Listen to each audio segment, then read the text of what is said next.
40 years ago, we opened our doors with one mission in mind. We'll be right back with the top 10 songs of 1983. To sell quality American-made vehicles at a fair price. You have arrived. And we've loved every minute of the ride. Celebrating 40 years of Two Rivers Ford.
.601. Good morning. I'm Jonathan Schaefer from the Superbook.com sports desk. The Tennessee Volunteers will face Florida Atlantic in the Sweet 16. The Owls ended the Cinderella run of Fairleigh Dickinson with a 78-70 win last night. FAU is 33-3 for the season. Meanwhile, UT advanced by defeating Duke 65-52 on Saturday. Olivier Nkamwa tied his career high with 27 points, including 12 straight in the second half. The Vols advance to the Sweet 16 for the first time since 2019. Game time Thursday night, 8 o'clock. Vol Network coverage begins at 7:30 from Madison Square Garden. To the women's side, Lady Vols take on Toledo today in the second round of the NCAA tournament. Tip-off set for 5:06. According to Jordan Schultz of The Score, the Titans are finalizing a one-year deal worth up to $5 million with cornerback Sean Murphy Bunting. NHL yesterday, the Rangers thrashed the Predators 7-0. And to the NBA, Mavericks at the Grizz tonight, 7 o'clock, the tip-off. For all your foundation repair and waterproofing needs, visit USSTN.com. Breaking news at once on your home for the Titans and Vols. This is 104.5 The Zone.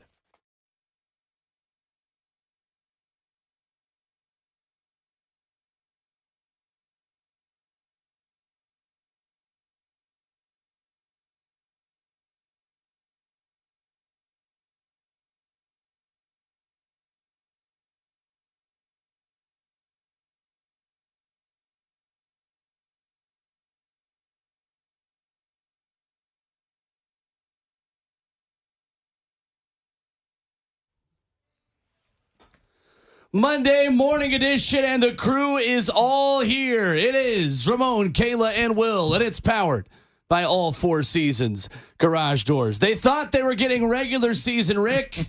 Instead, they got the Vols back in the Sweet 16. And once again, Memphis Ducks, Tennessee when it matters. Alongside 11-year NFL veteran and Vol for life, he's back, Ramon Foster. Our capitalized J journalist, Kayla Anderson. And the best producer in the world, Jonathan Schaefer, making the show happen. The best producer in the world! Prepare to be absolutely sick of us. My name is Will Bowling. Good morning, and welcome back, Ramon.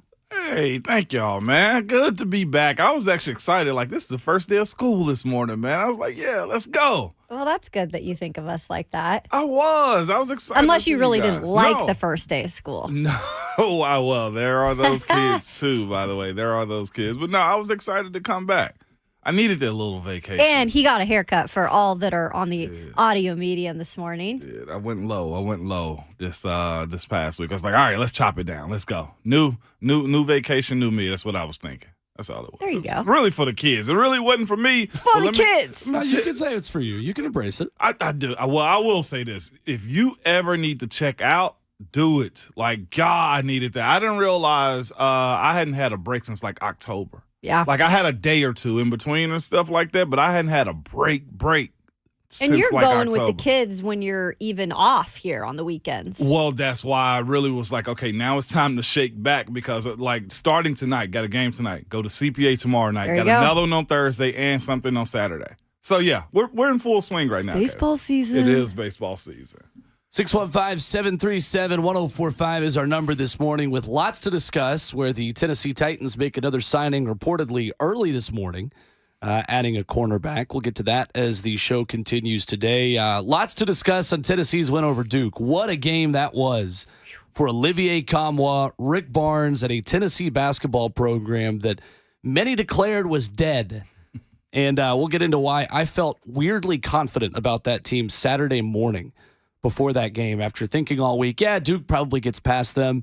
Something changed that we'll get into as the show goes on today and dive into that matchup. Plus, Florida Atlantic coming up at 8 p.m. Central Time.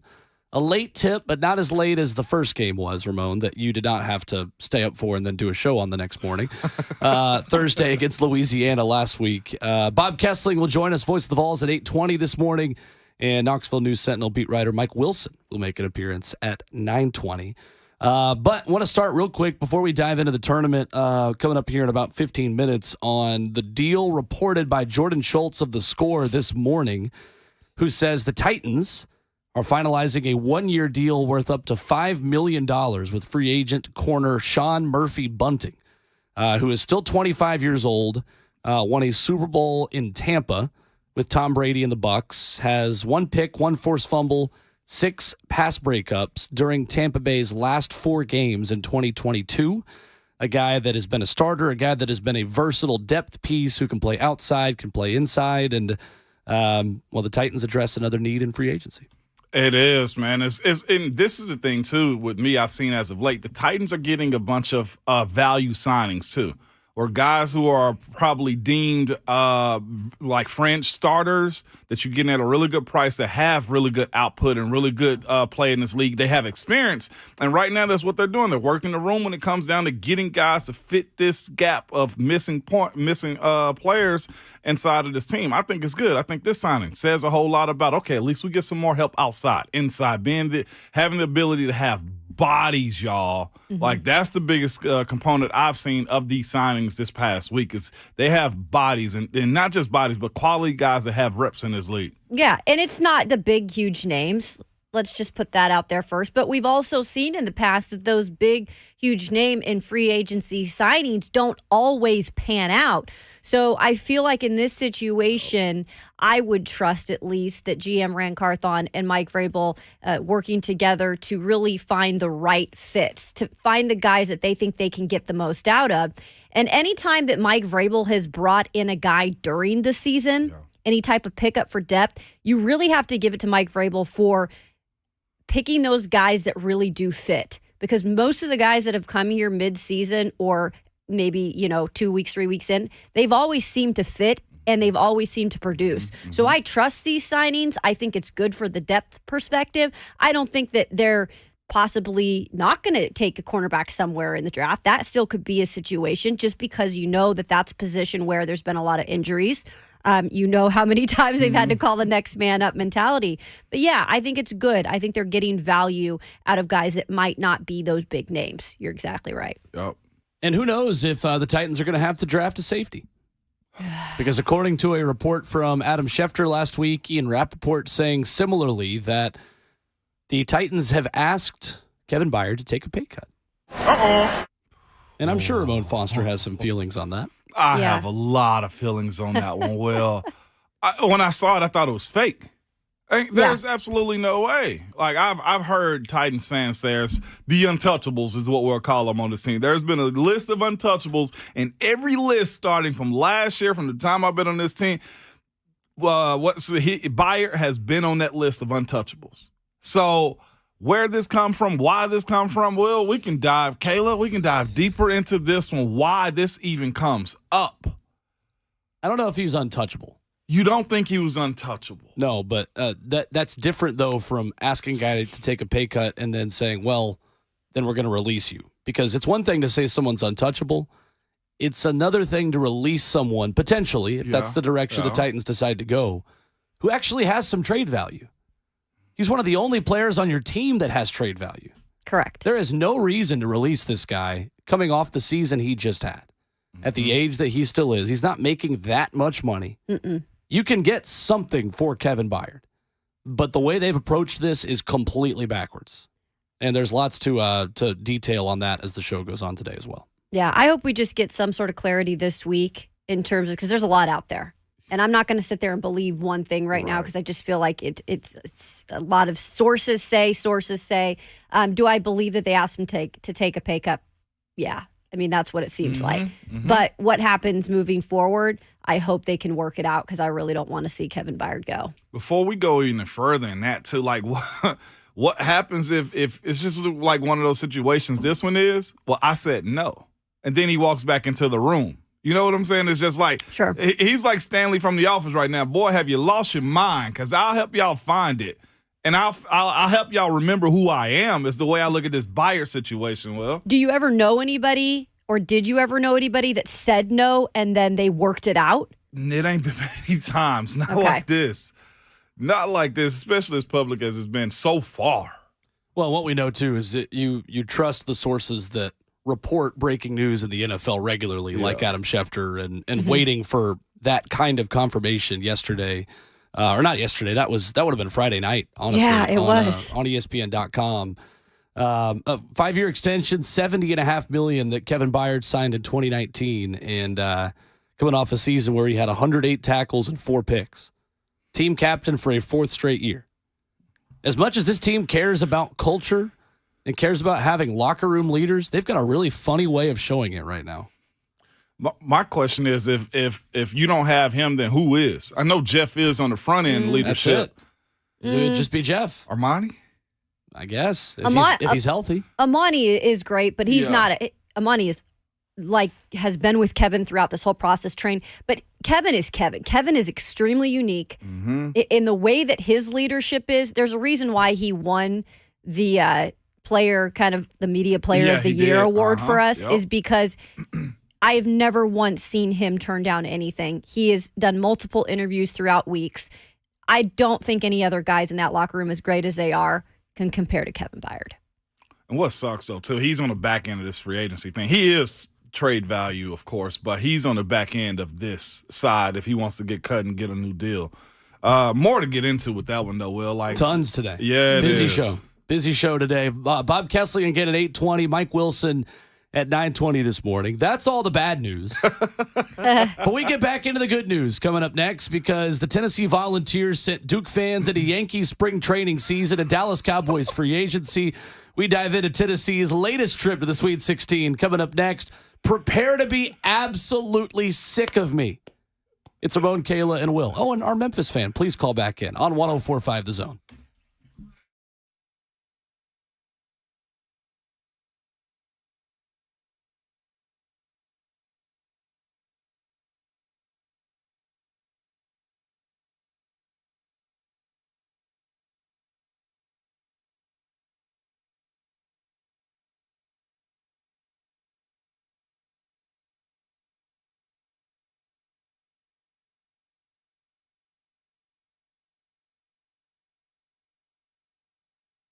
It's Ramon Foster from My PhD Weight Loss. Hey, I saw somebody the other day, it was about 4 or 5 days ago, say we got 100 days of summer when it really get hot. And y'all know where I've been on my transformation as far as dropping those lbs, those pounds.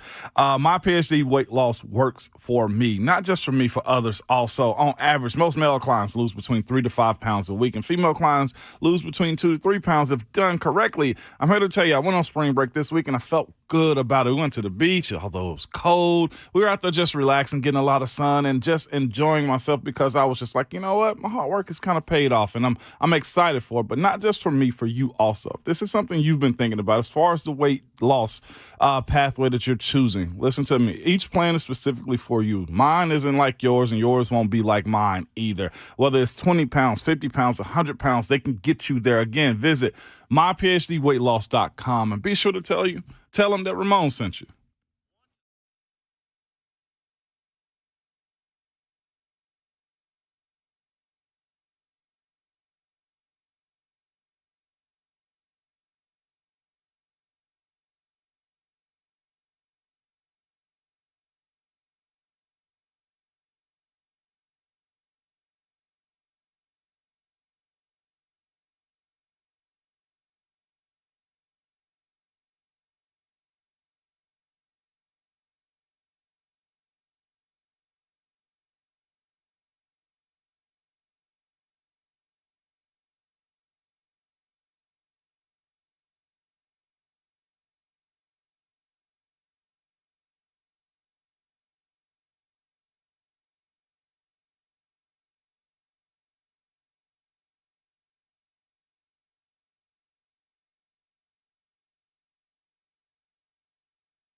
James, fresh off the bench, defended by Whitehead.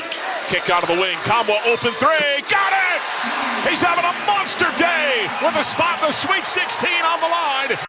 The Olivier Kamwa game, we are all witnesses to Tennessee's 65-52 win over the Duke Blue Devils on Saturday afternoon in Orlando. The Finnish senior scoring 17 of the Vols' last 19 points en route to a big-time win over the Blue Devils. New York City awaits. Alongside Ramon Foster and Kayla Anderson, I'm Will Bowling. We are Ramon, Kayla, and Will, powered by All Four Seasons Garage Doors. On the list of great March performances now in Tennessee basketball history, Olivier Kamwa has to be in the conversation for one of the best games of all time in a Tennessee uniform. 100%. 27 points, 22 minutes, man. Guy was effective. Went 3 for 4 from the three-point line, too. It was good watching him show up, and not just that, just be the guy that you're looking for to get that spark, too. That was a really good showing by the young guy, man, and I'm glad somebody like him has stepped up. Not just that, but was eager to take those shots and just did it effortlessly, too. So that was a real big showing for a team that needed somebody to be a spark plug. Yeah, we've talked about it all the time, and it doesn't always have to be the same guy. But as long as they have a guy step up in the tournament, I'm okay with it being somebody different. So this was really encouraging to see Kamwa do that. And on top of it, you know, I think underneath just that desire to want to get as far as this team can get to. He was asked in the locker room afterwards, like, what's your first thoughts on? And he was like, we're getting Z to New York. You know, like, I thought that was so great that is still the pushing factor for these guys, that they want to do it for Z. Clearly, They want to take it all the way. But I just think that this team right now has a little bit of mojo that you can't really explain, right? Because nobody thought that this would maybe be the case coming into this tournament, and now you're starting to see some momentum with this team. And like I said, when you can get different guys to step up on different nights, it can get dangerous. I know, and that's the other thing though too. Like you said, they stepped up. Like they didn't blink. As some coaches, like they ran face first into it and did not blink, and that was the most impressive part to me because it was a physical game. I mean, getting to the free throw line, and not just that, Vescovi and Josiah Jordan-James, like watching those two guys do work too, like I want to call them field generals, but court generals when it came down to how they held onto the ball, distributed amongst their teammates and stuff like that. That was a good quality game, and they needed it to be that way too. And you had Filipowski, who was just. I mean, this was a classic Tennessee performance. This also represented everything that everyone hates about Duke. Yeah. In the exact same game. Explain to me how. What did you see from them? The flops and everything? Ridiculous flops. Oh, my gosh. Yeah. and Vescovi got him back on one early in the second half, too. So I'll give him credit. Let's be honest, too. Olivier got him on one. Filipowski on the wasn't it Olivier with the elbow that got him early in the game? Filipowski had the black eye. He got a black eye. That's not, and that wasn't a flop. I'm just saying in general, like that game, like if you wanted to flop, it wasn't the Tennessee game this past weekend because it was everything that it was. What did they say? It was so many bandages and blood on the floor in the locker room in a basketball game. That's tough. Well, Fran Fraschilla on Twitter said after the fact, if there's no autopsy, there's no foul. This was old school Big East basketball from Rick Barnes. And I'll tell you what, for all of his critics and for all of the people who say that Rick Barnes' style of play does not win in March, you just beat the biggest blue blood of them all, who is as hot as any team in the country, had won 10 games in a row, 10 out of 11. The only loss, a really close one at Virginia in the process.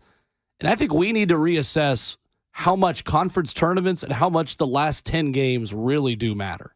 Yeah. Going into the NCAA tournament. Because Rick Barnes said it after Tennessee lost to Missouri here in Nashville. Said, you look through all the years, you got plenty of teams that won it all who did win their conference tournaments. You got plenty more who got knocked out in their first game in their conference tournaments and just got hot at the right time.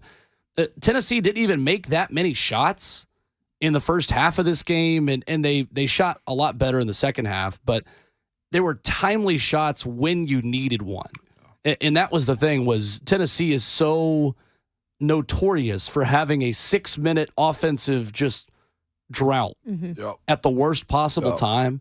Santiago Vescovi and Olivier Kamwa were hitting threes to break Tennessee out of little mini Duke runs every single time Duke made a push.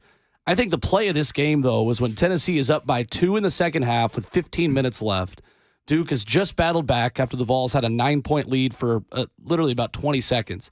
Olivier Kamwa's alley-oop and one going into the under 16 break where he got fouled, went up, and just placed the ball in the air as he's diving under the baseline or under the basket. That, to me, was the moment where I said, okay, they've got something today. And they had that killer mentality that we have been pleading and asking for from this team. It showed up at the right possible time. And if that team keeps showing up, they're going to keep winning. Yep. Yeah, and to your point, though, too, like you said, Tennessee answered, like especially Vescovi, man, and him and Josiah and Olivier, too. And when there was a need for a shot, and we've had games which that did not happen. Vanderbilt did not happen. Missouri games did not happen. And the one thing I've been asking for is, like, who's going to be the guy to just take the shot without thinking? They did that this past weekend. On misses, it didn't matter. They were taking the shots, and they was up on the boards. And that, to me, was most telling about what tournament play is, too. And I think everybody now, in hindsight, is saying it when it comes down to one SEC play in the tournament. There was a lot. I saw a lot of people say this week, Charles Barkley stood on the table and pretty much said, y'all don't understand how physical and how talented the SEC is. Because of that, this is why a team like Tennessee is able to win the way they did, or Alabama win the way they did. Also, it's because of the level of physicality and the talent that you have on your teams. I need it for us to be able to see that. If we're not going to be having the 5 stars, a Brandon Miller type, let's go that route. If we're not going to have him, then somebody's got to play the role of saying, watch us do work. And they did it this weekend. I was most hyped for Vescovi more than anything. Yeah. Because his ability to play towards the fouls, if we can be honest, Will, he did that too. Play towards the foul, but also just be the guy that's constantly moving and finding the open shot, like play in and play out on both sides of the ball. Really good for him, man. We were also harping last week, Ramon, on the turnover issues with Tennessee, and they won the turnover battle in this game at 9-15. I just want to go on what you were saying, the physicality of this game. You could not go to any broadcast, whether it be the CBS broadcast or whatever, whoever's doing the tournament, to ESPN. Everybody, the first thing that comes out of their mouth when they talked about this game was, whoa, my goodness, how physical it was. And so if Tennessee can embrace that, mentality moving forward, I think this game specifically, because of the opponent, because it was Duke, I think that they can really build some confidence off of that game. And sometimes you just don't know what that can do for you. Like Will said, it's case by case when it comes to coming into the tournament. If teams want to feed off momentum that they have from the tournament, or if maybe it's a brand new start like Tennessee is making it be right now for them. The other one, too, was the points off turnovers. So your point, as far as forcing them, I think it was 18 to 20 points off of turnovers, too, that the Vols got. So they capitalized. They were efficient as heck that game, and you needed it. For Rick's sake, let's be real, he needed this, and for a senior-heavy team, I'd say senior-led team when it comes down to Vescovi and Josiah being in the fold like that. They needed it. And Euros played his role. No points. But he was a factor in the paint, man. Well, according to Pat Forty, he's a hack. But Pat is still making comments at this point? No. And then Doug Gottlieb with some xenophobic things to say about Tennessee basketball also. Tennessee got the people riled up. They did. Over the weekend. Yep. There's no doubt about that. Good. 615-737-1045. And our resident Memphis Tiger has appeared. Oh, couldn't be me. John in the Borough is here. John, we will give John credit. John is always going to come back and stand on his opinion and stand on his statements. We respect John for that. Unlike some certain black and gold fans that will trash talk us and then not show up after their team loses. But John in the Borough is here because John is one of our favorites. Good morning, John. Come on, John. Good morning, everybody. Good morning, good morning, good morning. It's Monday. Let's make it count. I did want to say congratulations to UT. Thank you, John. Thank you. All right. I did say that I wanted them in the Sweet 16. I wanted to see them in the Sweet 16. Unfortunately, Memphis didn't do enough to get it done against FAU, and FAU had some help from the refs. I think we can all be objective and say that did happen. Yeah. Somehow Kendrick Davis gets fouled and FAU's given 3 points. And I don't know how in the world you can't see 5 players calling for timeout and don't give it to us. But it is what it is. I think Penny did a good job this year. I think he has grown as a coach. I think we're seeing it in real time. It's kind of cool to see. But congratulations to UT. We didn't do enough to get it done. Y'all go ahead and do the dang thing. All right? Hey, I appreciate Thank you, John. it, Appreciate John. the call. Hey, Dr. John. Isn't he a doctor too, I think? He's something. Now he is. EMT. There you go. Okay. EMT John. EMT John. Hey, Will, Caleb, couldn't be me. Being known as a basketball school and not make it to the Sweet 16, I couldn't be a fan of a team like that, man. Couldn't be me. Couple of blue and white teams that will not be joining Tennessee in New York City. Oh, you talking about a team named Kentucky? No, the other one named Kentucky. Kentucky. There it is. That's what There it I'm is. looking No, I for. don't know who Kentucky is. I don't know who she is, but Couldn't have my I know coach who come out Kentucky and say, I need Wes on this show. He I hit me up we should too. have just had him on here He today. hit me up the other day what'd too. he say? God, didn't drag him. It was Can I something about the undrafted, like low round undrafted guys. They want us to speak or something like that. I was like, yeah, I'm your guy. But couldn't be me going to a school named Kentucky when their coach come out last summer say they're a basketball school and they not make the Sweet 16. Ooh, couldn't be me. I love it here. I don't know. There's another team, too, that's becoming kind of a powerhouse by the name of Gonzaga. Call it. Coming. 8 straight Sweet 16. Say it then, Yeah. Kayla. What'd you say? Consistency. West Coast, best coast on this one? I mean, I'm going to rep my Zags. You got to. You know, Couldn't be hometown. me not having a team representing the Sweet 16. I'm Kayla. just saying, when you talk about Kentucky, I haven't been this Who? consistent in Never the past heard how of 'em. many Never heard years? of them. They're Gonzaga? Kentucky now. There we go, Joe. Go- Oh, yeah. I heard No, Joe about called it this. Gonzaga. No. Gonzaga? Why? I Why don't know. are we doing this? He did this on purpose. Joe Heasy. Yeah, he might have. Gonzaga? Gonzaga? Well, in that case, Auburn had a really bad loss over the weekend. Auburn. Kayla just needs to call it Auburn. Auburn every time what you- she talks to Joe about Auburn. Yeah, that's what Or just Well, I don't want you to mispronounce Tennessee. So for the sake of this argument, Joe's an Auburn fan, even though we know that he's kind of half Tennessee, half Auburn. But for this case, he's an Auburn fan. Auburn. So we're just gonna do that. How you gonna call them Auburn? Well, I can't. I mean, Travis is a fourth generational grad. That's Can't do true. that. The respect factor's always there. And Respect you know factor. what? We were at the state championships. He came down there to watch the 4 incredible state games this Yeah, past weekend. yeah. And he came to me at halftime and said, Auburn's up. And then he came back down and said, Auburn's down. Auburn's down. Hey man, It's good while it lasted, right? Houston though, man. Houston, solid team. Yep. What you It was can a do? good weekend for East Tennessee teams. Yeah. Yeah. Goodness sakes, Alcoa winning Woo. 2A. What an athletic group. Fulton, Jody Wright winning in 3A. It was pretty good. And then you had Hampton in 1A and Memphis Overton with the win over Independence in 4A. Hear about Yeah, overtime. talk about some ball being played this weekend. Alcoa killed it. Really? No, it came down to the last second. Mm-hmm. And it was just, I mean, every team had an incredible, I thought, performance in their own right. A lot of talent in there, guys. A lot of talent. And shout out to Independence, our local team that made it to the state championship game. Did not win, obviously, but what a great run for that program. Where is Hampton High School? It is all the way, I believe, on the east. Yeah. Yeah, I mean, almost, we're talking border. Yeah, this is like Bristol, right? Borderline. Yeah. Looking at a map right now. I love it. It's rare that I get a high school like this where I don't know where it is. Right?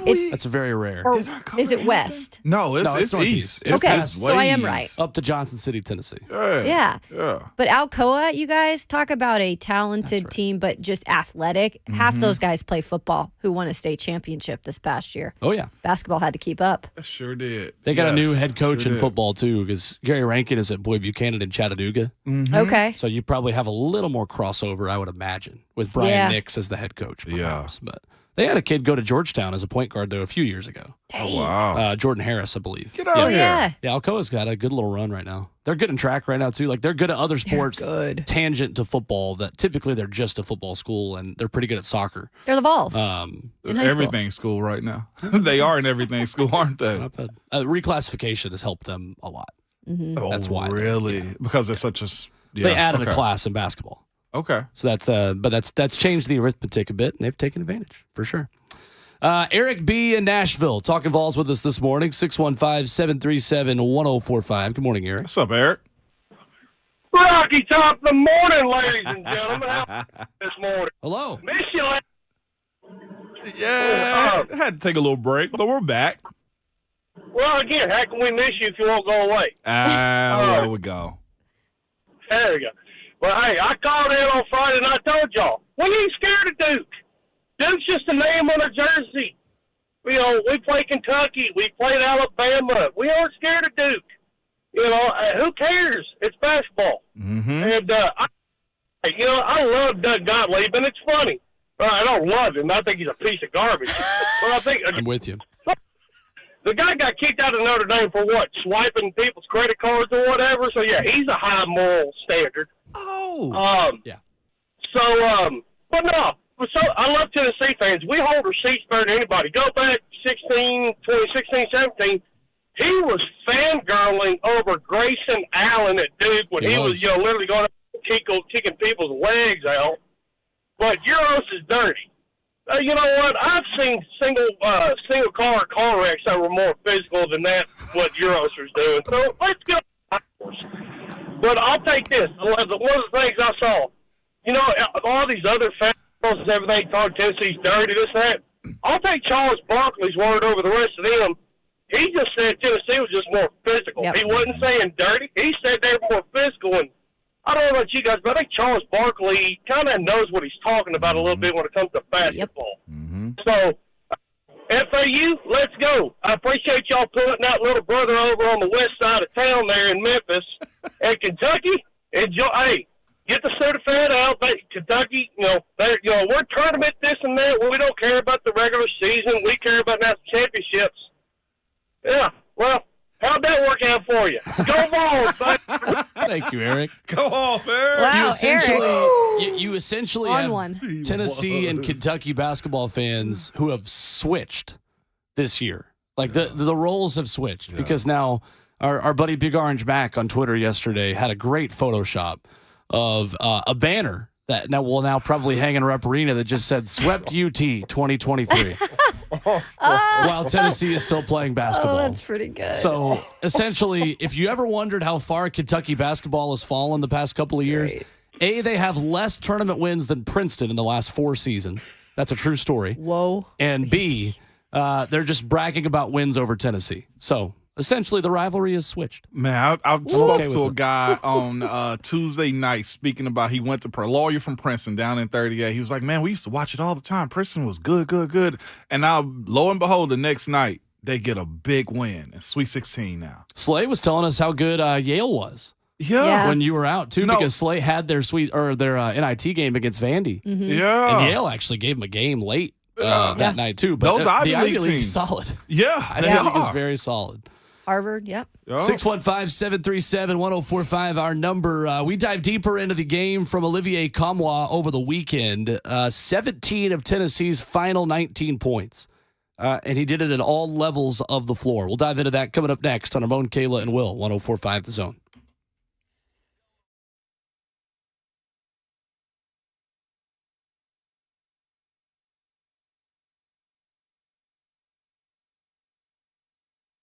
Did you know that 2 diamonds that are exact same carat weight can look like 2 totally different sizes? So take 2 1-carat diamonds, for example. One can look like a carat and a half, and the other can look much smaller, but they weigh the same. This is just one insider secret you will learn at Genesis Diamonds. The difference is in how the diamond is cut. One diamond can be cut deeper with more weight at the bottom, making it appear smaller on the face. One can be cut less deep with a bigger face appearance. At Genesis, you can see examples of both. both, and you can perhaps get the bigger diamond look for a much lower price just based on the particular cut that you choose. This is why it's important to always see a diamond in person before you buy. At Genesis Diamonds, they want you to see and learn how to maximize your budget. You will also learn how diamonds are priced on the world market and how small variations in size can cause big changes in price. And if you're looking to buy a diamond this year, let the non-commissioned experts at Genesis help you make the smart decisions. No middlemen, no nonsense, no retail pricing games, just good, honest diamond education. Genesis Diamonds and luxury pre-owned Rolexes also located in Green Hills and Cool Springs.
It's Ramon, Kayla, and Will, powered by all Four Seasons Garage Doors on a 104.5 The Zone. Pushing my love.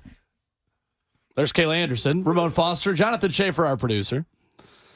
Olivier Combois, 17 of the last 19 points for Tennessee against Duke.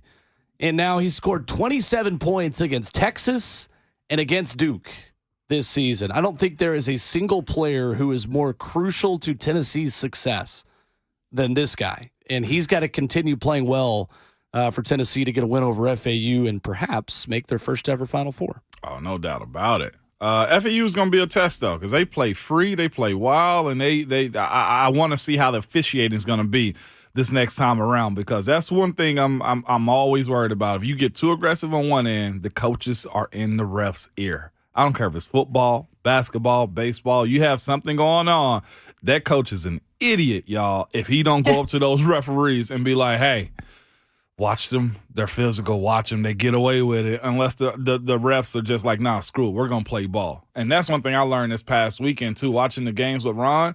Like, the level of physicality. And he's always kind of said it, and I've always, listen to me, always side-eyed basketball, because what do they say? How many football teams have made basketball players out of guys coming out? Like, a lot of them, right? Because they can't do the physical side of it. But watching this weekend, they allowed it to play out, and I hope they continue to do that for UT's sake. It'll be interesting, too, to see with this team that has never been there before, like the Florida Atlantic Owls, they call them, never been to Sweet 16. So this is new for the whole program, for Coach. You know, it's interesting when you have a team like that that'll go up against a team that's clearly done this. Rick Barnes has done this before. This team is used to tournament play. So I'm actually looking forward to this. Me too. I don't know which team I wanted more to play, because FDU and Fairleigh Dickinson and the weekend that they had, a team that is the smallest team in college basketball. Odds are you heard that about 150 times if you watched 5 minutes of their games over the weekend. Average height of 6'3", and the way they just swarmed around Zach Edey and Purdue, and the way Matt Painter now, my goodness, has lost to double-digit seeds 3 tournaments in a row at Purdue. For all the hate Rick Barnes gets for not winning in March, Matt Painter is worse. He should get more, in my opinion. He's much worse. Yeah. Yet you have columns about how Virginia is the worst team in tournament history. They have a national championship in the last 5 years. They do. Maybe Pat Forty should focus his attention on Purdue. Oh, he should focus his attention on retirement. Wasn't expecting you this morning, Kayla. we talked about it. And Will got me fired up about that one, too. I never even seen Pat Forty in person, so this is going to be interesting when we finally do. That's what he does, right behind the board. I don't know if he will stand on his incorrect opinions all the time, but jeez. You know, the sad thing is, though, too, about Fairleigh Dickinson is how long can they keep their coach? When is he leaving? I don't know if that's sad. That's not necessarily sad, but like he's about to get poached in some capacity up out of that university. Probably. Yeah. Came from Division II. Mm-hmm. What was the name of that? He was at a very small school, wasn't he? St. Thomas Aquinas. Yeah, St. Thomas Aquinas. Where is that located? I have no idea. Is that the Florida one? Florida one's that's the prep school. Yeah, that's a prep school for football. Have you seen that prep school too? By the I way? have not seen that prep school. Hey, look, it looked like a college. Probably about a third of the league comes out of that prep school, right? It was IMG before there was IMG. Okay. Yeah, no, that's what they are. Well, I wouldn't say the league, well, at least college anyway, right? Mm-hmm. I mean, not anymore, but it was that way for sure. It was that way. IMG is that team now, but they were IMG before there was IMG. And that's enough to tell me what it was. Yeah, they still are, though, too. Florida Atlantic, though, gets the win over FDU, and they booked their ticket to the Sweet 16 against the Tennessee Volunteers. Janelle Davis was the really, really fun player to watch in this one. First player with 25-plus points, 10-plus rebounds, 5-plus assists, and 5 steals in a men's NCAA tournament game ever. Yeah. Which is decent. Yeah. I think the positive for Tennessee out of that, they probably would have rather played FDU, but FDU would have had a home crowd in Madison Square Garden. Teaneck, New Jersey is about a 19-minute drive away from Madison Square Garden. Yes. That's the first thing I thought of when they said that on the broadcast, how close it was. I knew it had to have been somewhat close, but I was like, okay, this is a good thing probably because they had a home crowd in Columbus, Ohio last night. Yeah. I mean, that place got rocking because a lot of the fans are rooting for the underdog that aren't Fairleigh Dickinson fans. And then you've got the fans that are fans of the team.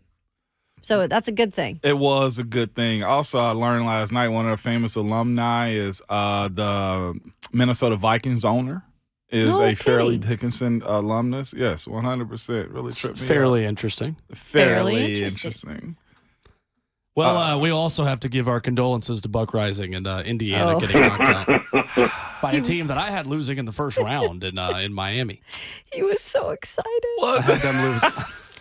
On his Twitter. Listen to Kayla. He's like, let's go. The petty Kayla. He's like, that is the thing, is that he treats college basketball like we treat college football. Yeah. So I don't want to say anything too bad to him because he cares way more about this than I do. Are there women still in it also or no? I believe so. They are good. still in it. Good. Well, they're a 1 seed, yeah. Yeah, that's what I was thinking. I knew they were highly ranked, but at least, look, that's his concession. Dude, Buck's been saying all year, though, I'm not even going to believe in these guys because they just let me down. I mean, so Buck had to know it was coming at some point. He knew it was coming at some point, but you know what? Couldn't be me not having my men's and women's basketball team. Possibly. Well, the women aren't there yet. Couldn't be. No, we're still in it regardless. I know, but they've only won one game. But his team's already out. They're not in the Sweet 16 yet. They're playing But his team's already out. Okay, but his women are still in. No, right. Couldn't be me. Yeah. Okay. 615-737-1045. Prepare to be sick of me and Ramon Foster. It's Ramon, Kayla, and Will. 1045 The Zone.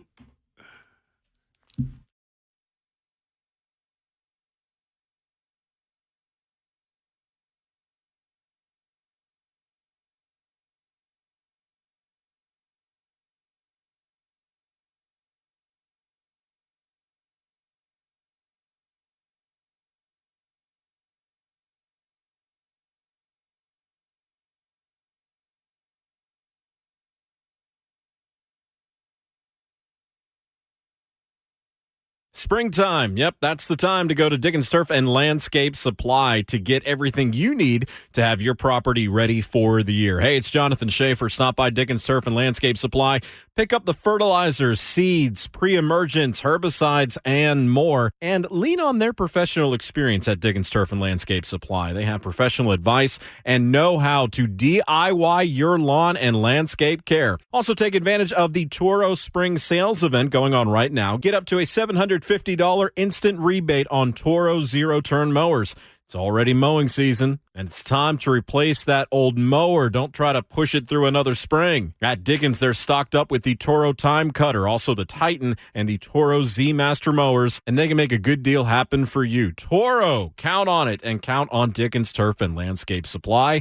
Nashville, Cool Springs, Bellevue, Murfreesboro, Brentwood Mower, Hendersonville, Mount Juliet, Franklin as well. Go where the pros go. Dickens Turf and Landscape Supply. If you can't stop by, check them out online, dickenssupply.com.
7:01. Good morning. I'm Jonathan Schaefer from the Superbook.com Sports Desk.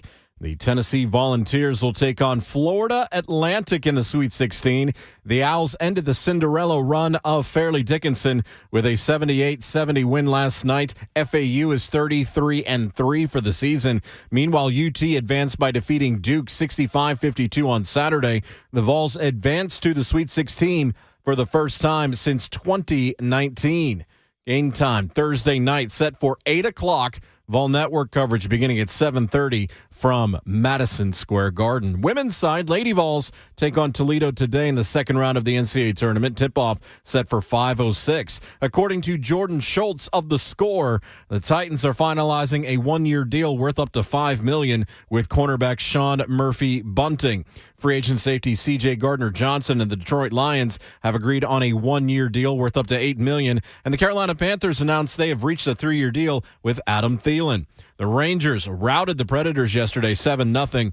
Grizz in action tonight. Mavs at Grind City, 7 o'clock will be the tip-off for that. For all your foundation repair and waterproofing needs, visit USSTN.com. Breaking news at once on your home for the Titans and the Vols. This is 104.5 The Zone.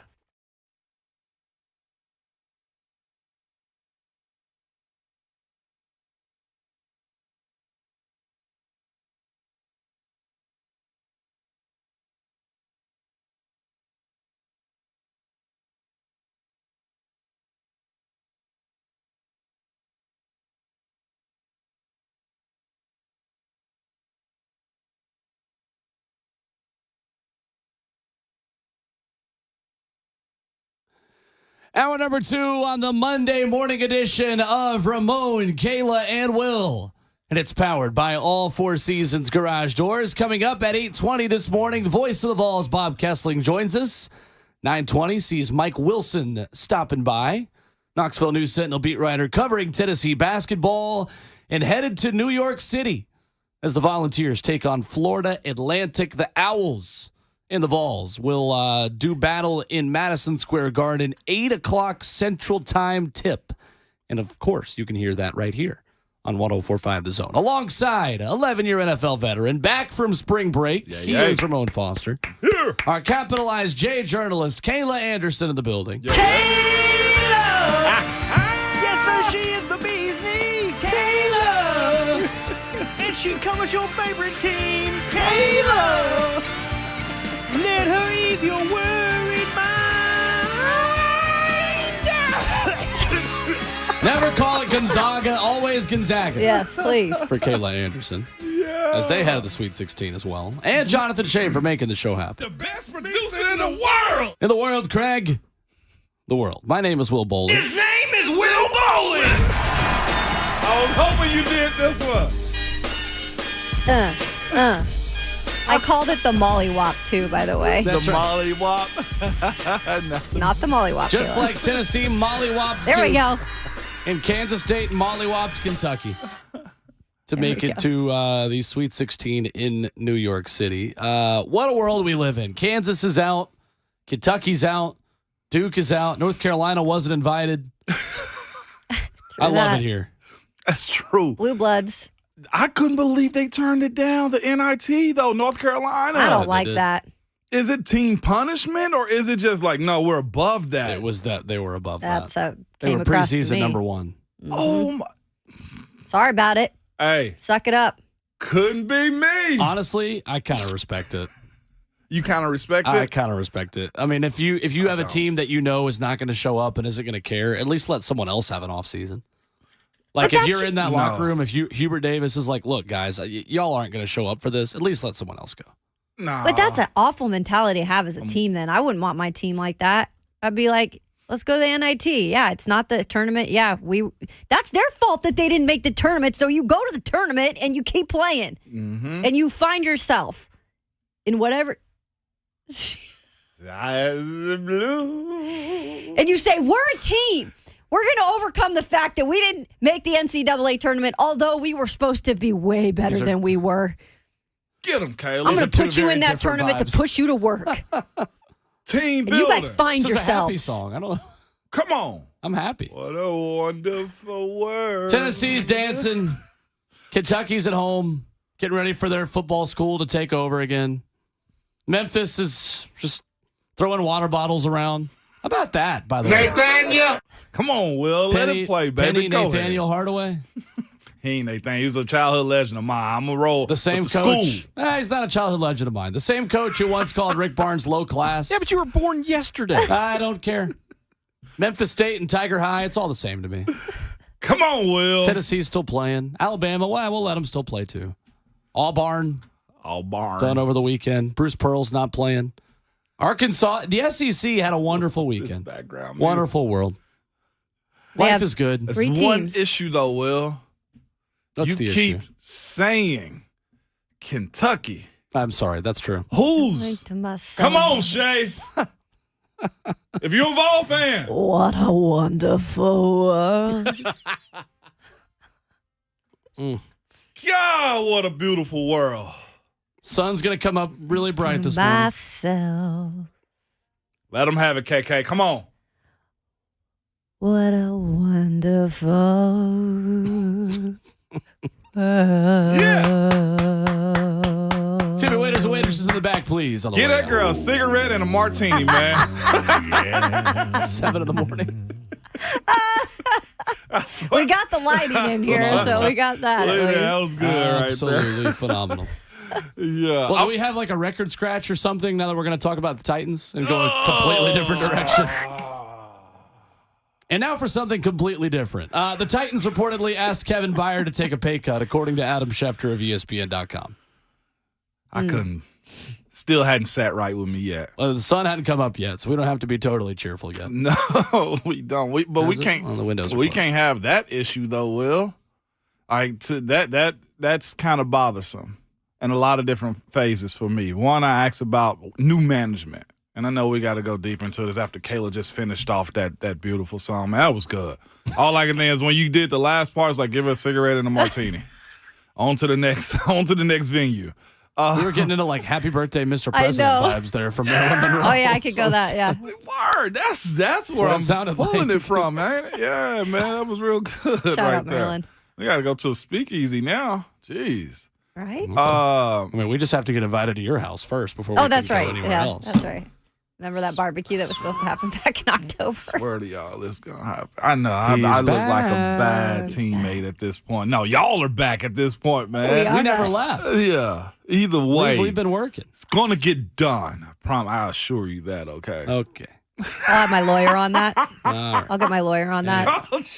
Y'all are just so okay. We're going to ask you to take a pay cut if you don't invite us over. Cool. Yeah. It's cool, man. It's gonna be well worth it. I promise y'all, it's gonna be well worth it. Especially after y'all have just put my face in the mud on this one. Bad moment. We did to you what Rush Plavsic did to Kyle Flipowski. What he do to him? What he do to him? They put his face in the mud. Called him across the face. did. Anyway, Boy. sorry. Either way, I was either too way. happy for the conversation we're about to have. Yeah, this is when I heard this. Why did it happen? And it has to come on Friday night. Like, let us go into the weekend with just being able to clear our brains a little and think about basketball. Oh, Yeah. no. It had to have been right before the weekend. And we did talk about this, you guys, even a month ago. I know we kind of brought up the point that nobody's really safe when you have a new GM come in. And so Kevin Byard's name has been brought up in the past, but nothing really concrete, nothing really serious, because I think most of it was Ryan Tannehill, Derrick Henry, them possibly being gone, right? Mm-hmm. But now it quickly turned to that doesn't seem to be the case. Now it seems like this is the one that's gaining the traction, and this is going to be the one that's tough if it's true. Can I ask you to strike that match, please, that you were going to before we hit this break in a little while too? Which The yeah. conversation. Huh? What Well, I was did the offer a match? cigarette earlier. Okay. Was that a good sound Because you effect? brought up a really good point about this Byard Mhm. Titans team building type of situation. And I thought that was Yeah. very fair. It ain't a hot take to me. I just No. think it's a reality. There's if there's two guys that you're going to think about trading for, or I mean, I think trading for would be Yeah. in a trade situation, Derrick Henry or Kevin Byard at this point. I'm staying with KB, and I'm saying Really? trade Derrick Henry. Trade there, keep Yeah, KB. I am.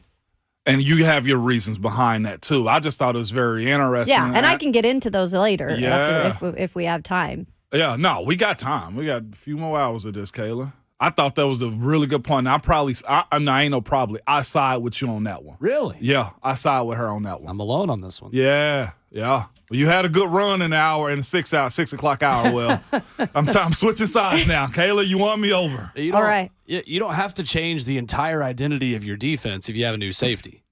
No. If you have a new running back, you have to change the entire identity of your offense. Right. But you've been wanting to do that, I believe. That's where I'm at with you. Do you have the personnel to do that yet? Well, I know A there's a wide lot receiver? of great backs in the draft that you could at least find a talented running back. The wide receiver position is something we continue to talk about. I am surprised they have not made at least one free agent move. Yeah, I'm very surprised at that because there's not a lot of great options in the draft. But at some point, you're going to have to rip the Band-Aid off. Yes. When does the Band-Aid come off? It's flopping. Yeah. It's water soaked. It's water soaked at this point. This is a wet diaper at this point. But wouldn't that suggest getting rid of Kevin Byard too? No. I don't think so. I think you get more stability. This team is built off of the defense. I feel like at this point, you're more strong defensively than you are offensively. And Kayla, to your point about even in the draft, I still, and I'm on the soapbox on this one. I'm walking up to the front of the line. And I said, give me Hassan Haskins. Yeah, you're still on that. I'm still on that one. I believe his ability is comparable production-wise to what Derek has done in the last couple of years. That's where I lie my head at. Without seeing much more with what I've seen him being kick return, having that, and what I've seen with his size and ability, I roll with Hassan, and I say, I'm with you. Trade Derek before I trade Byard at this point. You get a lot more faith in these rookies than I do. Because I haven't seen enough from Hassan Haskins to have an opinion on him either way. I just don't know enough. Yeah, I'm with you on that one. But, I don't know enough. But there's so much to get into with this one. There is. And Yeah. we've got to catch you up on just your opinion on a lot of the signings the team made last week reportedly that I think we expect to be made official today, this morning with a bunch of free agents. So we'll get into that, and we'll have this larger discussion of if you're getting rid of Kevin Byard and if you're asking him to take a pay cut, why not just tear the whole thing down? If we're having a fire sale of veteran players, why keep a couple ones that still have value if you're getting rid of your biggest locker room leader that you have left? Coming up next, it's Ramon, Kayla, and Will on 104.5 The Zone.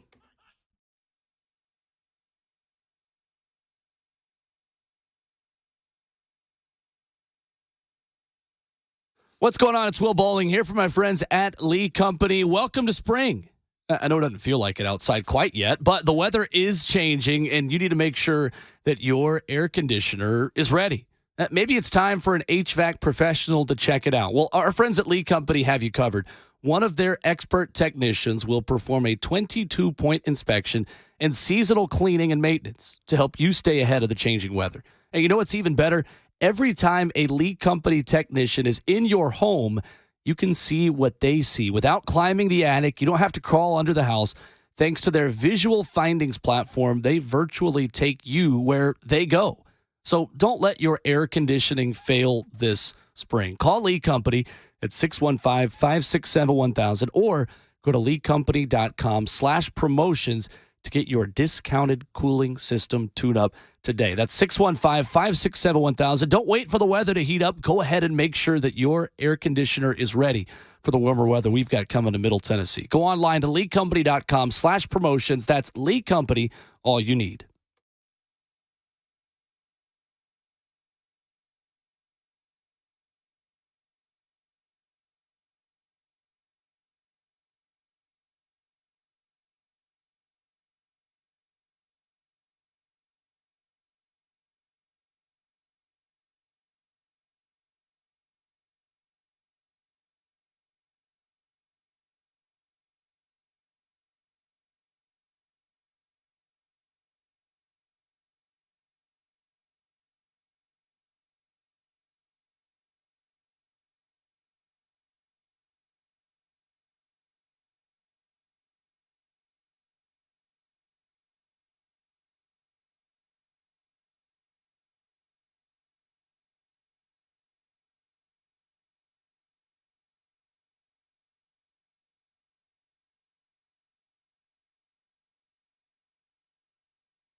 It's Ramon, Kayla, and Will, powered by All Four Seasons Garage Doors on a 104.5 The Zone. Talking Titans, talking NCAA tournament, and much more on the phone lines at 615-737-1045.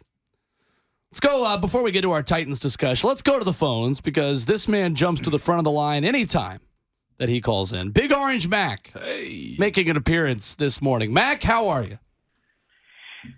Give it up for Spokane's own Miss Kayla Watson. One more time. That's Kayla right. Watson. That's right. I like it, Matt. Good job on the pronunciation. I don't know if y'all seen the ESPN broadcast, but Jay Billis with his old Duke jersey on, damn near in tears, like Jimmy Swaggart crying about Tennessee was so physical. They were playing football. It's not Tennessee's fault that your boys are softer than baby doo-doo. Teach your mans how to squabble. It's not our fault. Go eat some hot dogs or something. Beef up. It ain't our fault. Yep. It's just how it is in the SEC. Also, real quick, shout out to Tiger High John down in the borough. At least he had the intestinal fortitude to call in and eat some crow. He didn't go missing like Jimmy Hoffa, like Bama JC. Shout out to John and Tiger High. I got to get in here and put in a good 8 for the city of Springfield. Boys and girls, y'all have a great day and go Big Orange. Thank you, Big Orange. Yes. Thank you, Big Orange. Our callers are on this morning. They're ready to go. Big Orange Mac hit him with the snowfall drop right there. Yeah. Teach a man how to squabble. I hear you, Look Mac. at that. It's good. They were whining about, the refs were so bad. I'm telling you, I'm glad all you the did ESPN that guys. I'm glad you did that to somebody besides me, because DA, that's all I could hear when you did that voice right there. Well, menace to society, Pat Adams, thankfully, did not have Tennessee's second game. He only had Tennessee's first game. Listen, sure, I love it. Yeah, Tennessee had a 16-seat officiating. Just a 116-seat official. Yeah. Right. Which it was funny. Kevin Harlan, when he introduced the crew in that game, said, "We have a terrific crew today, starting with Pat Adams, who has worked 5 Final Fours in his career." And then he named the other 2 guys. It's like, you don't have to give him that. Yeah.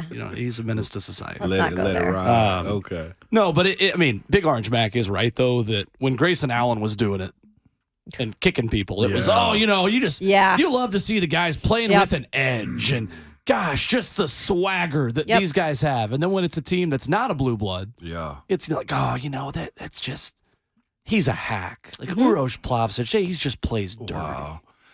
What are we doing, man? Before we get back to the Byard thing, this is what I thought would happen in college basketball when you have Coach K leave, when you have Roy Williams leave, when you have all of these legendary coaches bow out, and now Bill Self's a situation too. You got to look at it and be like, but now the way the net has been casted wider for other teams, we're like, man, I don't fear y'all anymore. Coach K's not over there with his scowl stare at you anymore. I don't care about who you are. That's why now we're having all these teams do what they do in the tournament. I think it's good for them. Yes, you want to see the blue bloods there. The ticket's a lot better when the blue bloods are there. But this is what happens. I like seeing the group be a part of the assignment now too. And we're in a new day and age in college basketball. NIL has changed a lot with the transfer situation. Yep. You're having a lot of older guys play at these mid-majors with these schools that you might not have heard as much about before that are able to really give in a 1-1 situation some of these blue bloods a run for their money. Yeah. I'm sure that Coach K stare on the sideline was serious. The other part of this, too, is that you don't have to play Tennessee style. Play well enough. That way Tennessee has to play your style of basketball. Yeah. You don't have to get down in the mud. Play faster. Beat them back. That's the thing Duke didn't do is they weren't forcing enough turnovers. They weren't forcing enough long Tennessee misses to where they could get a rebound and beat the defense back in transition. Yeah. Tennessee's defense, even off of misses, was always back in half court. That was where Tennessee struggled against Louisiana was they were turning it over so much.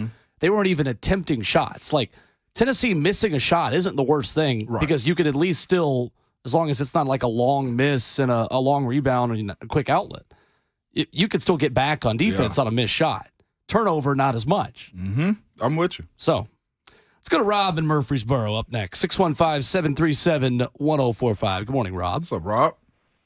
Man, it is a beautiful orange day in Tennessee. Sure is. Yes, it is. Man, in the last year, we had Bama bandwagon boys not make the college playoffs.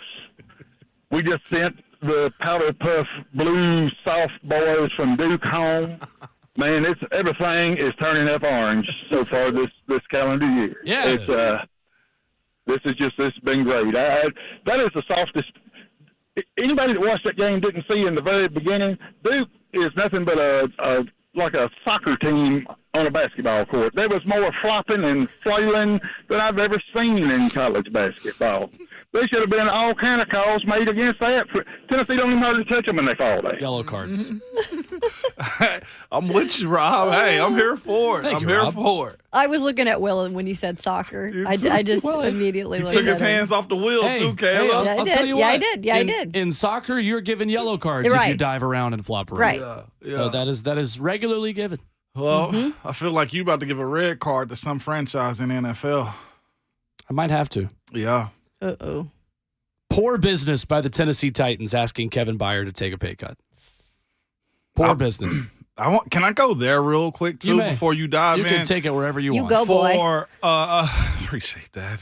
The martini's working, ain't it? Easy.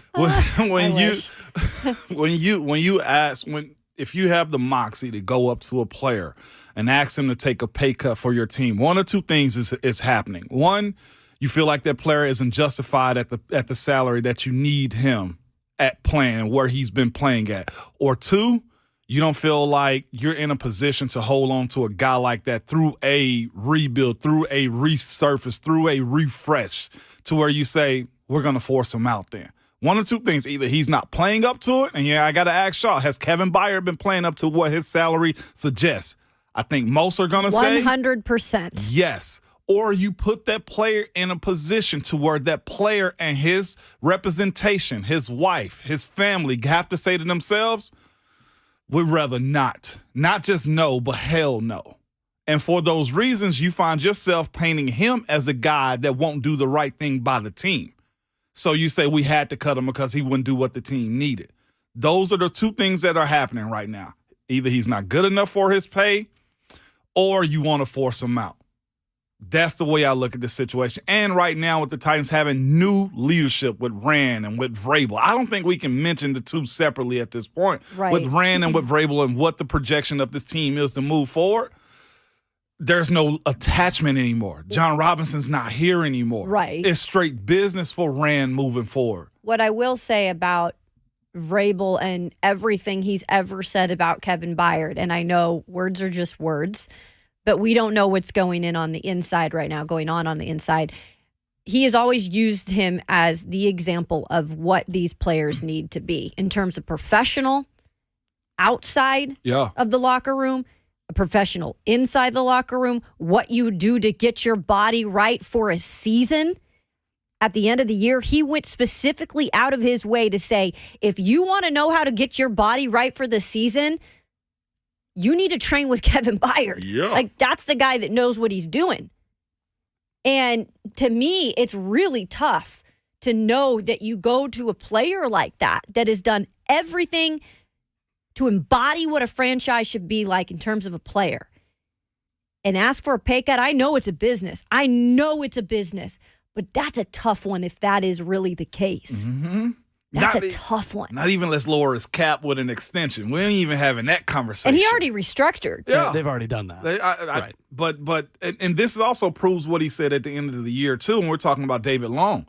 You mean to tell me the Titans could have matched his offer that Miami gave him? 2 for $11.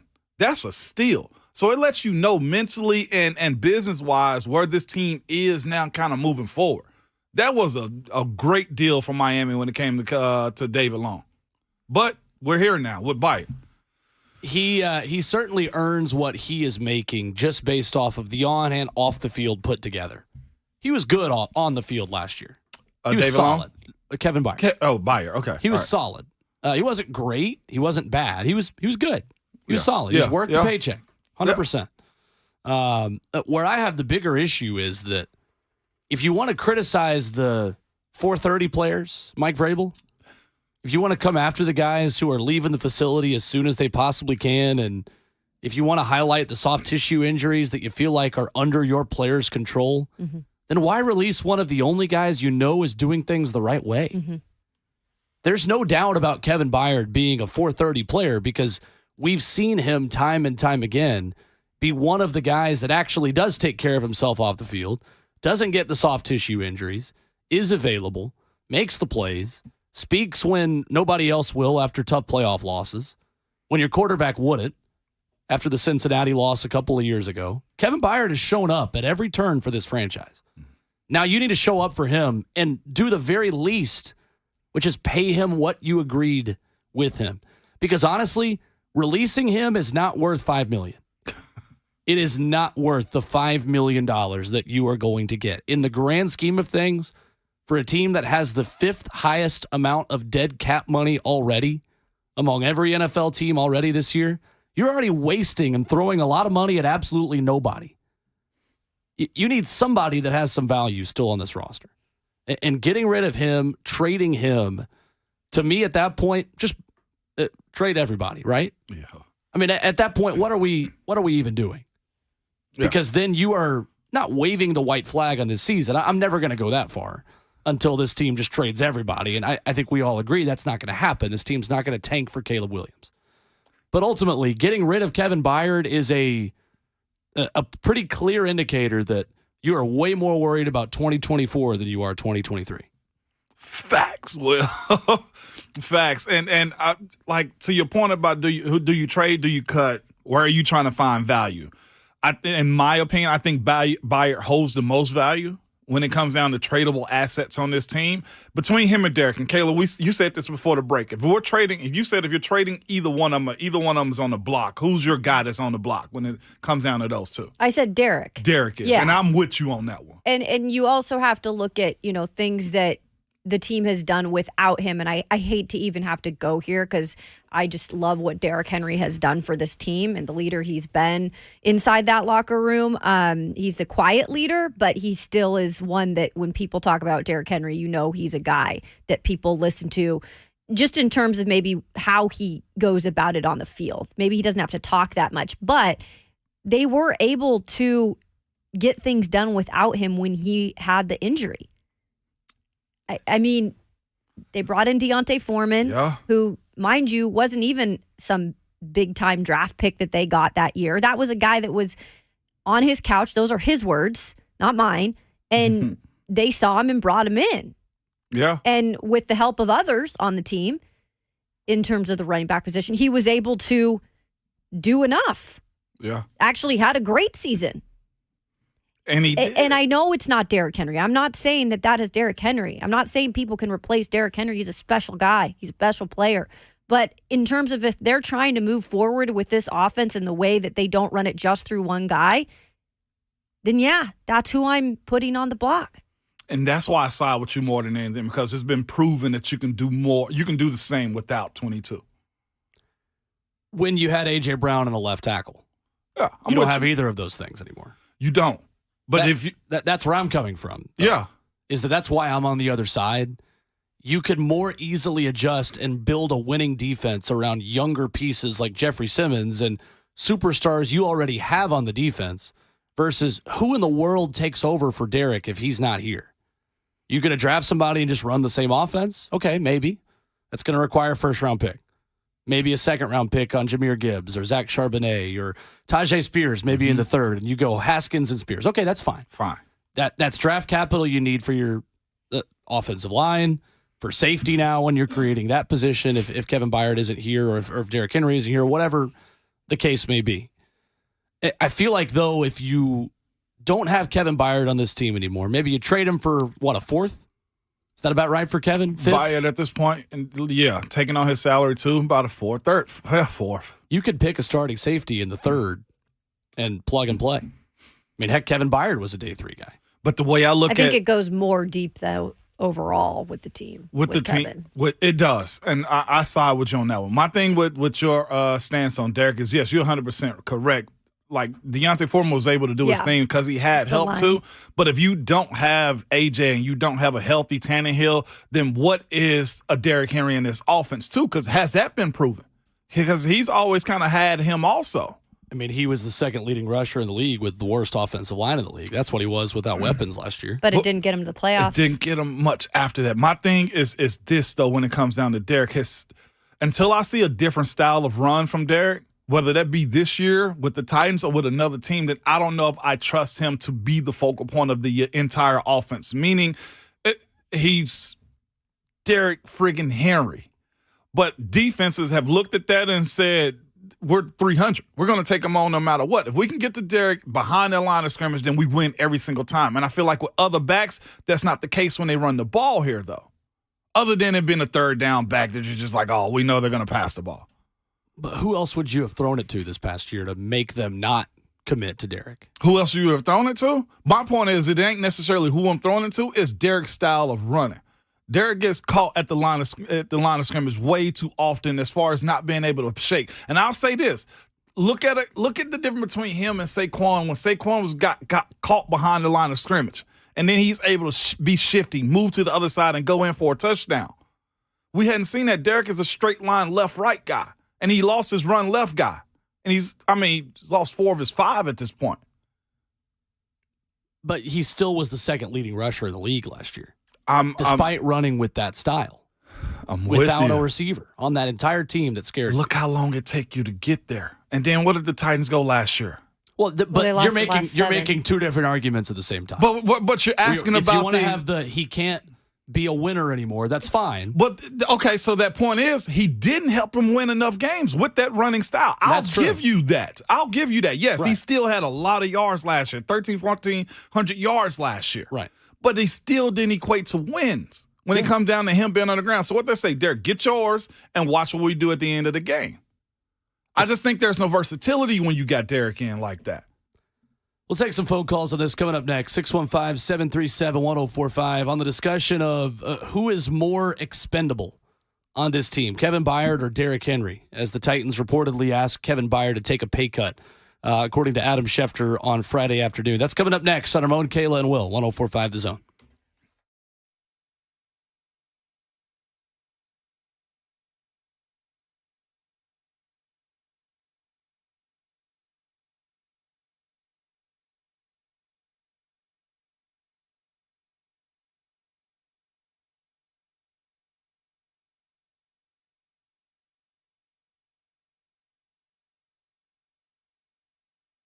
If you have a wet basement or crawl space, it's time to call United Structural Systems because we've all heard about these guys for a long time and for good reasons. That's because they've served Middle Tennessee since 1994 and they've helped thousands of satisfied residential customers. They are the go-to company when it comes to foundation repair and waterproofing. And if you have a wet basement or crawl space, you don't have to put up with that.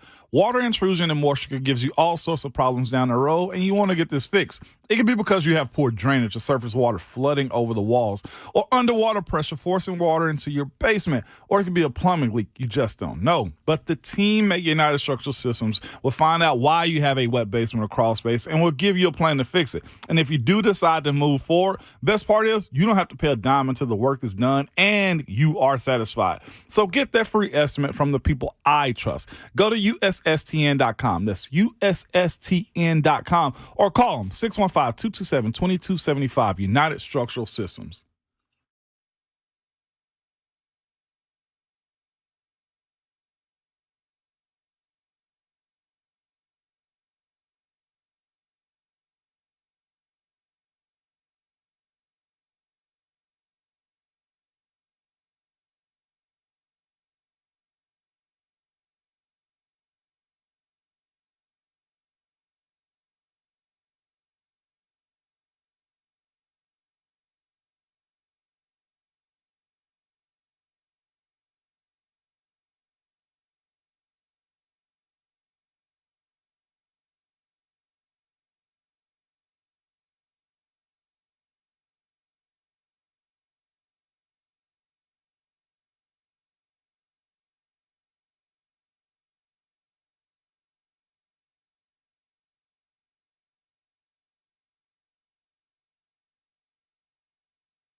Monday morning on Ramon, Kayla, and Will, and it's powered by All Four Seasons Garage Doors with Ramon Foster and Kayla Anderson. I'm Will Bowling.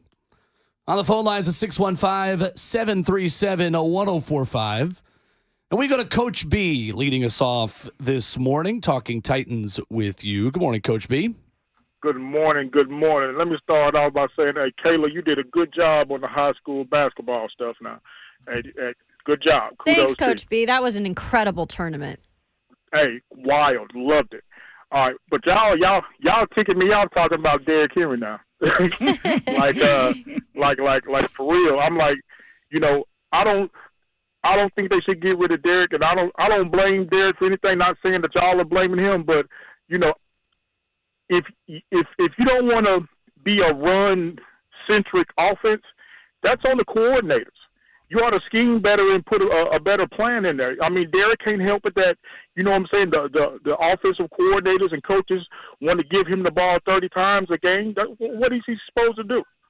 And I'm like, man, they ought to put a better team around this guy. Quit making bonehead decisions like trading a number one receiver where people ain't got to stack the box and give it to Derrick Henry 40 and 50 times. Mm-hmm. I put the blame on them. And as far as KB, I go to the same barbershop as KB, so I see KB often. This is a little personal for me because that's my guy. He is a good dude, a real good dude. If they trying to shave money, why don't they ask Tannehill to restructure his contract? He getting all that freaking money. Restructure his contract and pay this man for what he's worth. Man, look, there's no loyalty whatsoever. This dude has been a stand-up player, man, father, husband, citizen for this city. It's got to be some type of loyalty or something. And we only talking $5 million?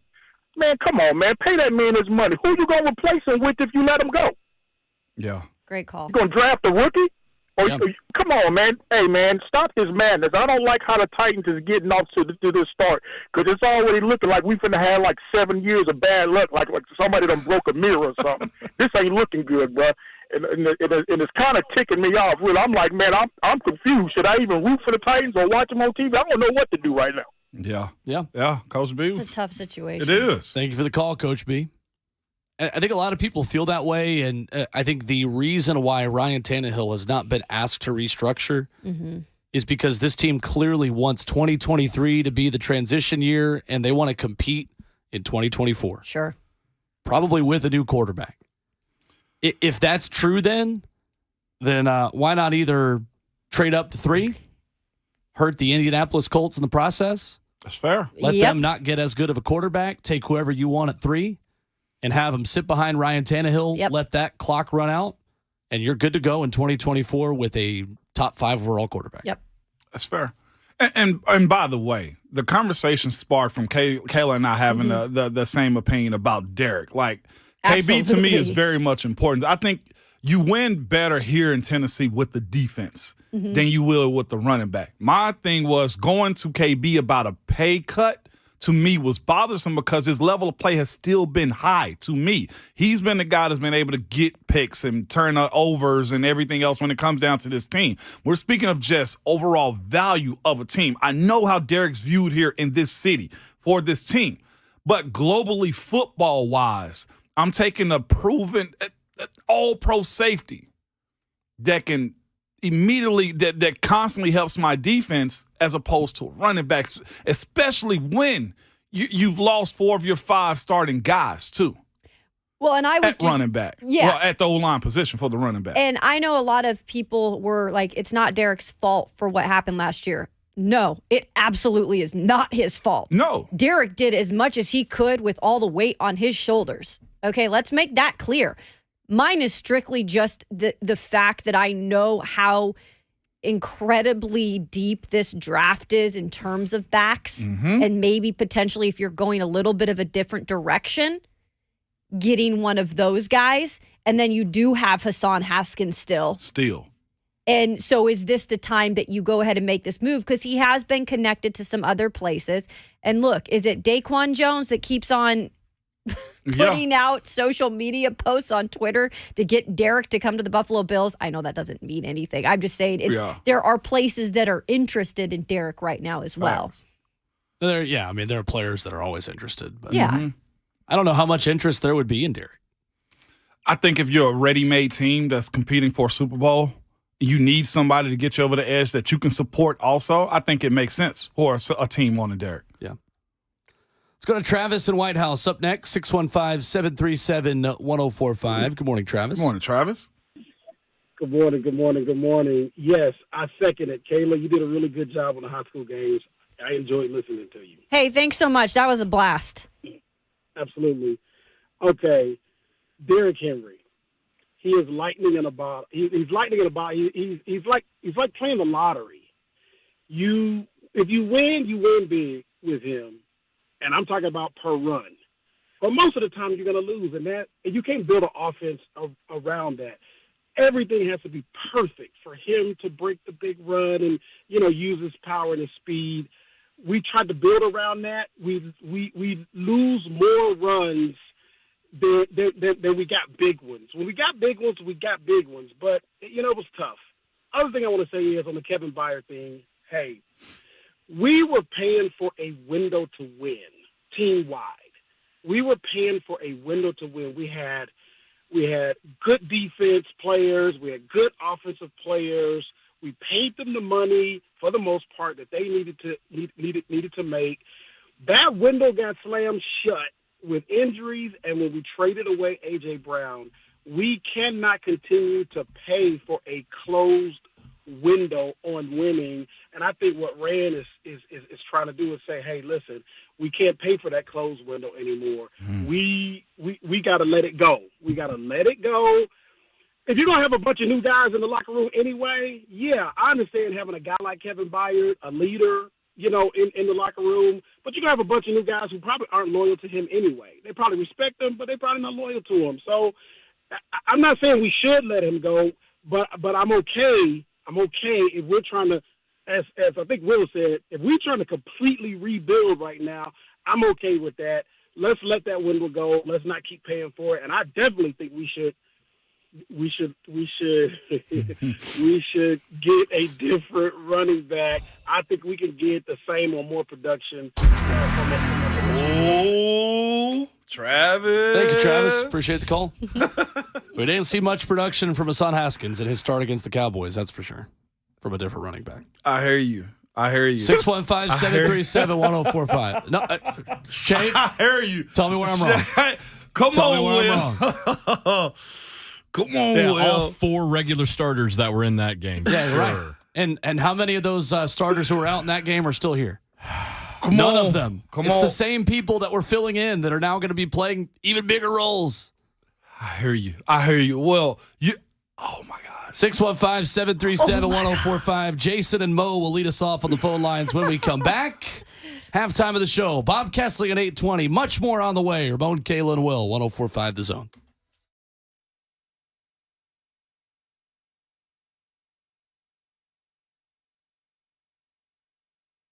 I'm going to take you back to the 80s for a minute. 1983 to be exact, when Michael Jackson was topping the charts and parachute pants were in style, and when people listened to music on cassettes. Yes, the year 1983 when Two Rivers Ford was born. Guess what? It's their 40th anniversary as a local business right here in Middle Tennessee, and Two Rivers Ford has been a big part of this community.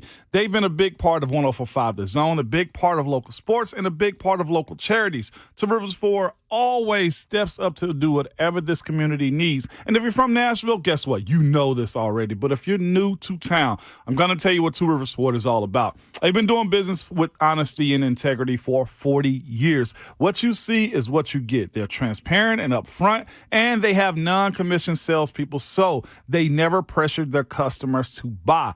They always have great prices. They always sell below MSRP on their all non-specialty new Fords. They make car buying easy, whether you're ordering a vehicle, shopping on a lot, or shopping online. They do business however you want to do business. Two Rivers Ford has asked me to make sure I say thank you to all of their customers and this community for 40 great years and more to come. They've loved every minute of this ride. Two Rivers Ford, powered by Ford, driven by people. That's every line over there.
8:01, good morning. I'm Jonathan Schaefer from the Superbook.com sports desk. The Tennessee Volunteers will take on Florida Atlantic in the Sweet 16. The Owls ended the Cinderella run of Fairleigh Dickinson with a 78-70 win last night. FAU is 33-3 for the season. Meanwhile, UT advanced by defeating Duke 65-52 on Saturday. The Vols advanced to the Sweet 16 for the first time since 2019. Game time Thursday night set for 8 o'clock with Vol Network coverage beginning at 7:30 live from Madison Square Garden right here on The Zone. To the women's side, Lady Vols take on Toledo today in the second round of the NCAA tournament. Tip-off set for 5:06 local time from Thompson Bowling Arena. According to Jordan Schultz of The Score, the Titans are finalizing a one-year deal worth up to $5 million with cornerback Sean Murphy Bunting, who won a Super Bowl with the Bucs. Free agent safety C.J. Gardner-Johnson and the Detroit Lions have agreed to a one-year deal worth up to $8 million. The Carolina Panthers announced they've reached a 3-year deal with Adam Thielen. Predators yesterday whacked by the Rangers 7-0. Mavericks at Grizz tonight, 7 o'clock, will be the tip-off. For all your foundation repair and waterproofing needs, visit USSTN.com. Breaking news at once on your home for the Titans and the Vols. This is 104.5 The Zone.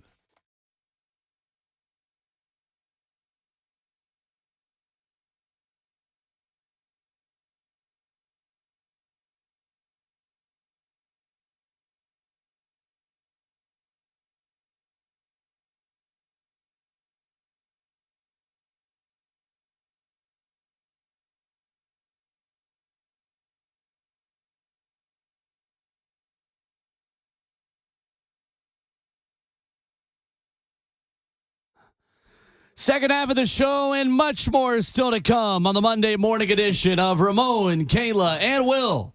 And it's powered by All Four Seasons Garage Doors. Voice of the Vols, Bob Kesling, joins us in 15 minutes, where Olivier Cumwa's performance against Duke ranks in the all-time great Volunteer March performances. 27 points for him, a matchup with FAU, and a lot of Sweet 16 FAU Tennessee discussion on the way coming up this week. Alongside Ramon Foster, back from spring break. Kayla Anderson and Jonathan Schaefer, our producer. The best producer in the world! My name is Will Bowling, as we will get back to the NCAA tournament and Vols discussion in 15 minutes. Mike Wilson as well at 9:20. But the people are riled up this morning. Yep.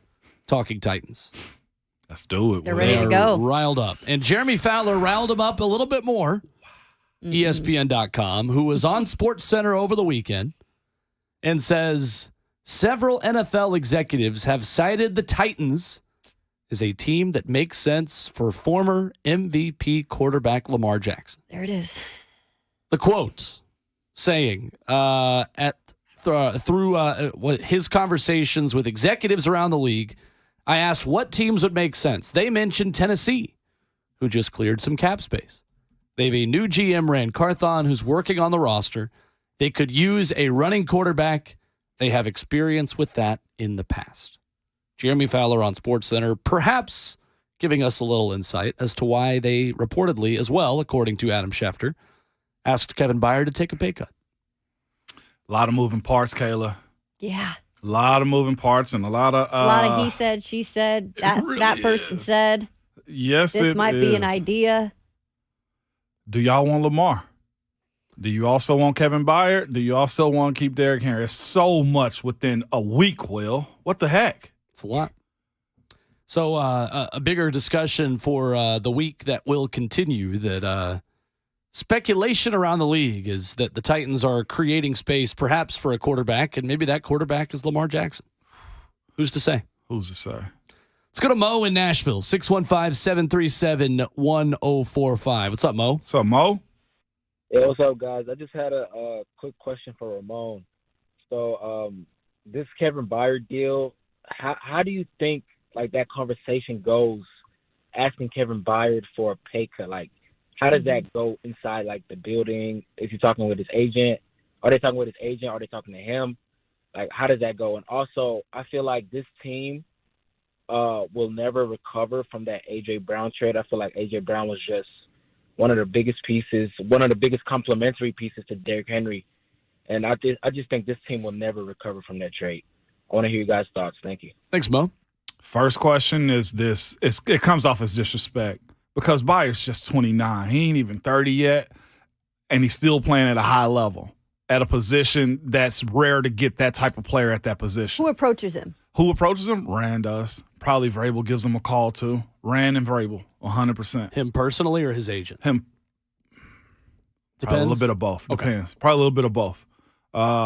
It comes off as disrespect. Think about how it is. Like, hey, you're not good at your job anymore. Let me take some of your money back.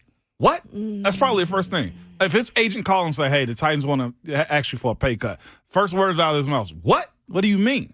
Like, it comes, I would be highly ticked off if I'm Byard at that point. Probably almost anybody, especially when I know I still got it and he still played at a good level. Wasn't he a Pro Bowler last year also? Byard? So, yeah, there's a lot that goes into play. And if you're telling me, look, we're going to trade you, that's a different conversation. At least give me some say-so. Where can I go? Send me to a team that's going to compete. So do you think then they approached him in that way because Kevin Byard's made it clear that he wants to stay on this team, that he wants to retire a Titan, and so maybe that's why they approached him instead of just trading right away? Probably so. Because they were like, oh, we're going to give you an opportunity to stay, but you're going to have to take a pay cut. Is that why you think that it happened like that? That's why it's good to say those things in contract negotiations. Like Jeff saying that stuff, I want to retire a Titan, is beautiful. But then they know they got you by the cojones at that point, too. Oh, he'll do anything to stay with this team. Mm-hmm. That ain't true because you said it earlier. It's still a business, not just for the team, but for the player, too. And that's what sucks about it, too, because you get emotional with this stuff, especially when it's so hard. If I'm Byard, I'm hitting a workout right now just fuming still. Like, the audacity. Ask me for one? That's where I would be at. 615-737-1045 is the number. Jason in Nashville is up next on the phone lines this morning. Hey, Jason.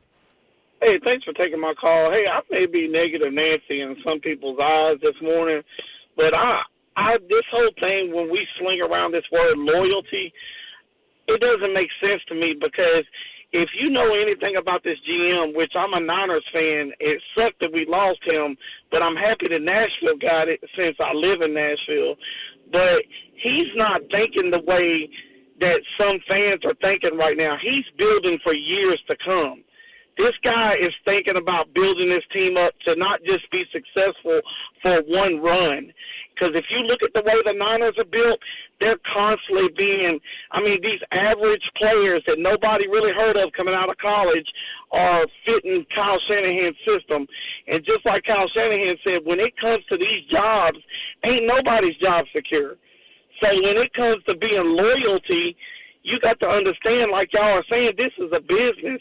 And you're not going to keep fans in them seats if you don't start producing better than what they've been doing, going one and done in the playoffs and stuff like that. My only other comment is, why don't you go ahead and get rid of Henry, get rid of Tannehill when you know they ain't going to be here in 2 or 3 years anyways? Because, get what you can get for them now. I don't understand why that don't make sense to a lot of people other than they're just so emotionally attached to these players. But business-wise, it makes sense. Give me what we can give what we can get out of them because I know they're not our future. Y'all have a blessed day. Thank you. Thank you, Jason. Really good call. Yeah. That's the only thing that I can't see this team doing.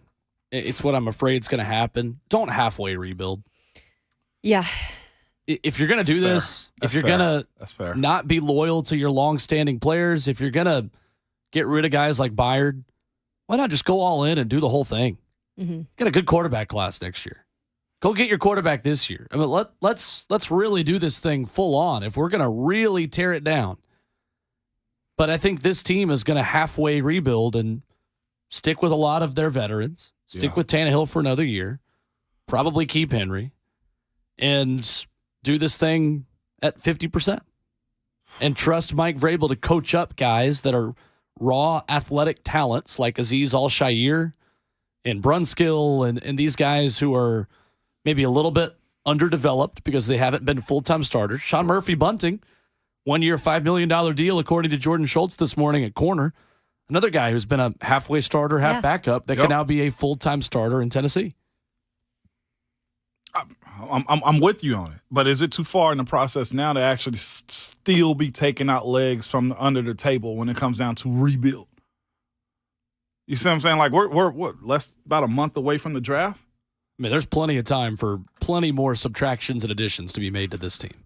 Here we go then. And that's the thing, time. They're not in a rush. They're taking their time to specifically make the right moves that they feel like are the right moves for this team, because it's not happening exactly when people want it to happen. Like, we're hearing things leak out, and it's almost like you're putting together a puzzle in a way, but there's not a lot that's happened like that. Yeah. Fair. Let's get one more call before we get to Bob Kesling coming up on the other side and shift back to Tennessee discussion. Let's go to John in Lebanon to wrap things up here on the Titans discussion. What's going on, John? What's up, John? Hey, guys. Good morning. Good morning, Kayla. Morning. Hey, a couple of things. Now, we're using the term rebuild in a lot of sentences now. We weren't even talking about that several weeks ago. As to Derrick Henry and getting hit in the backfield, I get that, Ramon, but we were so predictable. Everybody knew, including me on the couch, when he was going to get the ball. There was no other alternative weapons. I was excited when we got Julio Jones, we had A.J. Brown, and we had Derrick Henry. We had the complete package. We could do most anything we wanted, and we all know how that turned out. So I'm just thinking, the O-line, we got a big problem. Yeah. O-line, we have no credible receivers, and we're resting everything on Derrick's shoulders. We have a quarterback that can manage the offense. We have nothing to go around him. So, I don't want to get rid of Derrick. I don't want to get rid of Kevin Byard, but we've got a larger problem than those two guys. Thank you, John. Appreciate the call. Fair, John. Mm-hmm. To be fair, too, though, this show has been saying for months that this is a rebuild. Oh, yeah. I can't speak for the other shows. No. But I will say that, we had the discussion that the soft rebuild began the minute they traded A.J. Brown last year. Ramon, you've even spelt it out a few times on the show. I used my Tennessee degree on that You word. did. R-E-B-U-I-L-D. Ramon knows what it needs to me. What it means to me. I'm glad I messed that up. That way Schaefer can't save it and put it out of context, actually. Coming up next. That's all right. I wasn't paying attention to it. Perfect. It's Groundhog Day. Coming up next, voice of the Vols, Bob Kesling, joins us, where Olivier Comway's performance over the weekend ranks among Tennessee's best March performances in recent memory, and the biggest improvement that he saw between Tennessee against Louisiana and then into the second round matchup in the win over Duke. Bob Kesling joins us on the other side, talking Vols on Ramon, Kayla, and Will, 104.5 The Zone.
Big Orange is going to the Big Apple for the Sweet 16 as the Tennessee Volunteers, behind Olivier Comois, 27 points.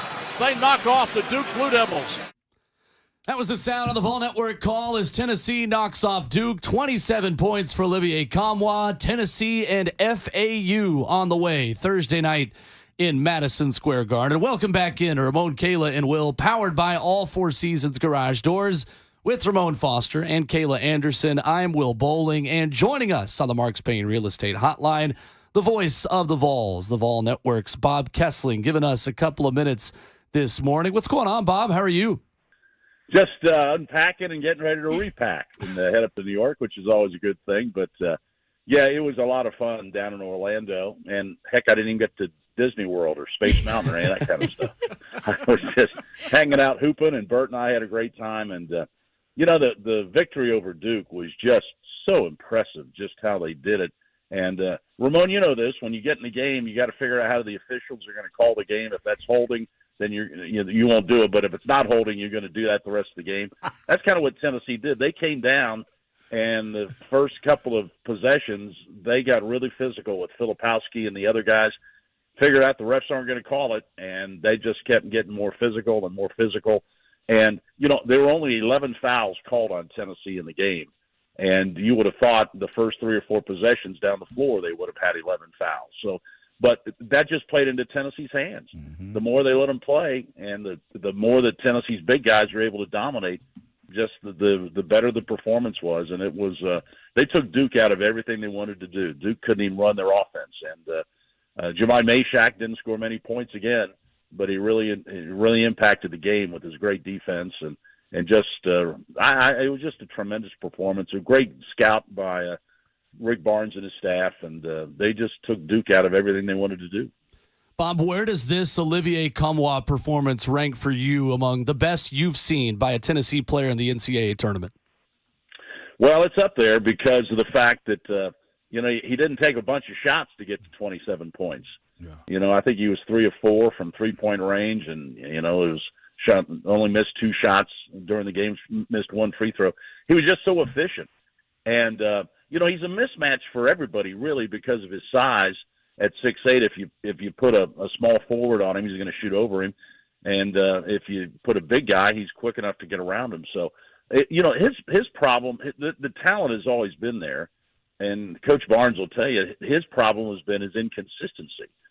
Some games he just disappears a little bit, and other games he comes up big. When he comes up big and he and Josiah give Tennessee points, Tennessee's going to be a tough out for anybody they play because Vescovi's going to give you points. And so when they get points from those other 2 guys, they're really a tough team to defend. I mean, who did you defend? You go out and cover the 3-point line with Vescovi and then allow Olivier to get in the lane and shoot over guys, or do you try and pressure Olivier and double team him, and that leaves Vescovi open? So when everything's clicking for Tennessee offensively, and their defense is always stout, I mean, they're a tough out. And I think we've all thought that all season long, but it's been the ups and downs, the inconsistency of some guys. But now as you get to March, Tyreek Key's giving you good minutes. Meshack has just been unbelievable on the defensive end of the floor. Jonas Adu's been protecting the rims. I mean, you've got a lot of things to like about this Tennessee team right now that you see here in March. Hey, Bob, also, just so you know, offensive linemen allegedly hold. We don't absolutely hold this. Hey, if they don't call it, it's not holding, right? See? There we go, man. Start of spring. Start of spring. Ramon, I know. I checked your act out when you were playing. I know. And that's what act is a perfect way to call it. I was going there next, Bob. I was like, I don't think you called my name so many times, but I didn't want to be bragging on a Monday like that, okay? That's right. With that being said, though, one thing I wondered was who's going to step up? Where was the leadership coming from with this team? And as you said, Meshack didn't put a lot up on the boards, but looking at Vescovi and looking at Josiah, the leadership, how big has that been for this team in this tournament so far? Oh, I think it's been huge. And I think, the one thing Bert Bertelkamp and I were talking about during the game, Duke's playing all these 5 stars, but they're freshmen. They're young guys. And Tennessee's got all these veterans out there that most of them have played in 3 or 4 NCAA tournament games already, and a bunch of guys, seniors on this team. It looked like a veteran team against a bunch of wide-eyed rookies. And when Vescovy and Meshack came out there, and I'll give Tyreek Key some credit too. He did a nice job defensively. When they came out there and they built that wall at the top of the key, and they didn't let Roach and Proctor penetrate, and that kind of broke down the entire Duke offense. And then Filipowski, every time he got the ball, he got double teamed, and he wasn't really sure what to do. So it looked like a veteran team going up against a very inexperienced tournament team. And they showed a lot of the Duke flaws and took advantage of it. And again, the physicality of the game, I don't think Duke was ready for that. If you remember, the first couple of times down the floor, Uroš Plavšić, he knocked Filipowski to the floor. And I don't think Filipowski was used to getting that kind of treatment. And then Adu caught him with an errant elbow. That wasn't intentional, but still, that's you get elbowed in the face in the NCAA tournament game, that's a wake-up call. So I thought Tennessee just physically was superior to Duke in the game, and they knew that going in, and they just used it. And the more they let them play and the more they didn't call fouls, the more that was to Tennessee's advantage. One thing I noticed, too, post-game, Rick Barnes had a smile, slight smirk on his face. Yeah. It's just you never see him like this immediately. Do you think he felt, that pressure of getting that monkey off his back, Sweet 16 checked in? Where is he at in this journey also? It's interesting. Coach and I have talked about that a lot, and he'd said on Vol Calls a couple of weeks ago, everybody knows his record in the postseason, and he wishes it was better. But he's had some teams that probably overachieved and some teams that underachieved. He thinks this team can really do some special things in March, and I think that's why you kind of saw that smile on his face. And he just knew if you could get, of course you have to overcome the loss of Ziegler, and that's a huge loss. But now they've kind of figured it out. It's kind of point guard by committee. They got 3 or 4 guys. They got an advantage because they got 3 or 4 guys that can really bring the ball up the floor. I mean, Josiah can even bring it up the floor. I mean, when he came to Tennessee, a lot of people thought he'd play point guard. So he can handle the ball, and Key can handle it. And then we know Vescovy can also handle it. And Meshack played point guard in high school. So you've got 4 guys that can bring the ball up the floor. So it is kind of point guard by committee. But once you get in the half court, then they start running the offense, and the point guard really isn't that big of a deal once you get into the half court. So you just run your offense. But Vescovy, I think one thing everybody talks about, what a great offensive player he is. But when you watch him just run through picks and he constantly moves, and Vescovy is just a guy that he's always working to get to his left hand. But once he gets there, he's a deadly shooter. And so he causes a lot of matchup problems too. And he's playing a lot of minutes. But, this time of the year, what are you saving the minutes for? I mean, you got summer coming up. You play all the minutes you can right now. And Vescovy has just been he's just been a lot of fun to watch and how he gets better. And he doesn't get enough credit for what he does on the defensive end of the floor. He's got long arms.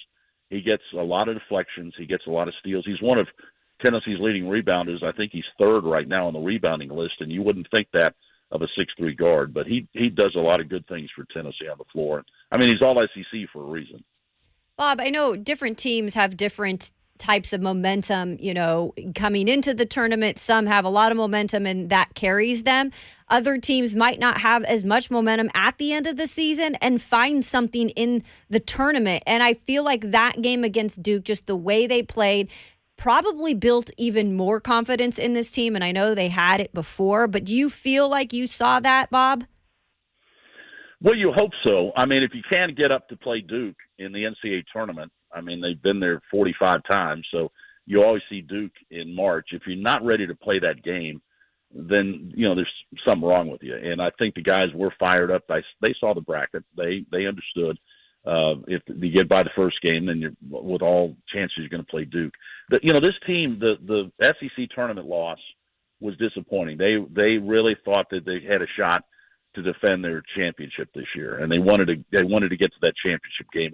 When they fell short, you could tell they were disappointed, but it kind of made them bond a little bit more, because then Coach Barnes told them to turn the page. This is what you guys are built for. You're built for March. You're built to make a long run in the NCAA tournament. and they bought into that. And it's been a tight team all season long. I mean, these guys have been around a long time together. They've been through the ups and downs.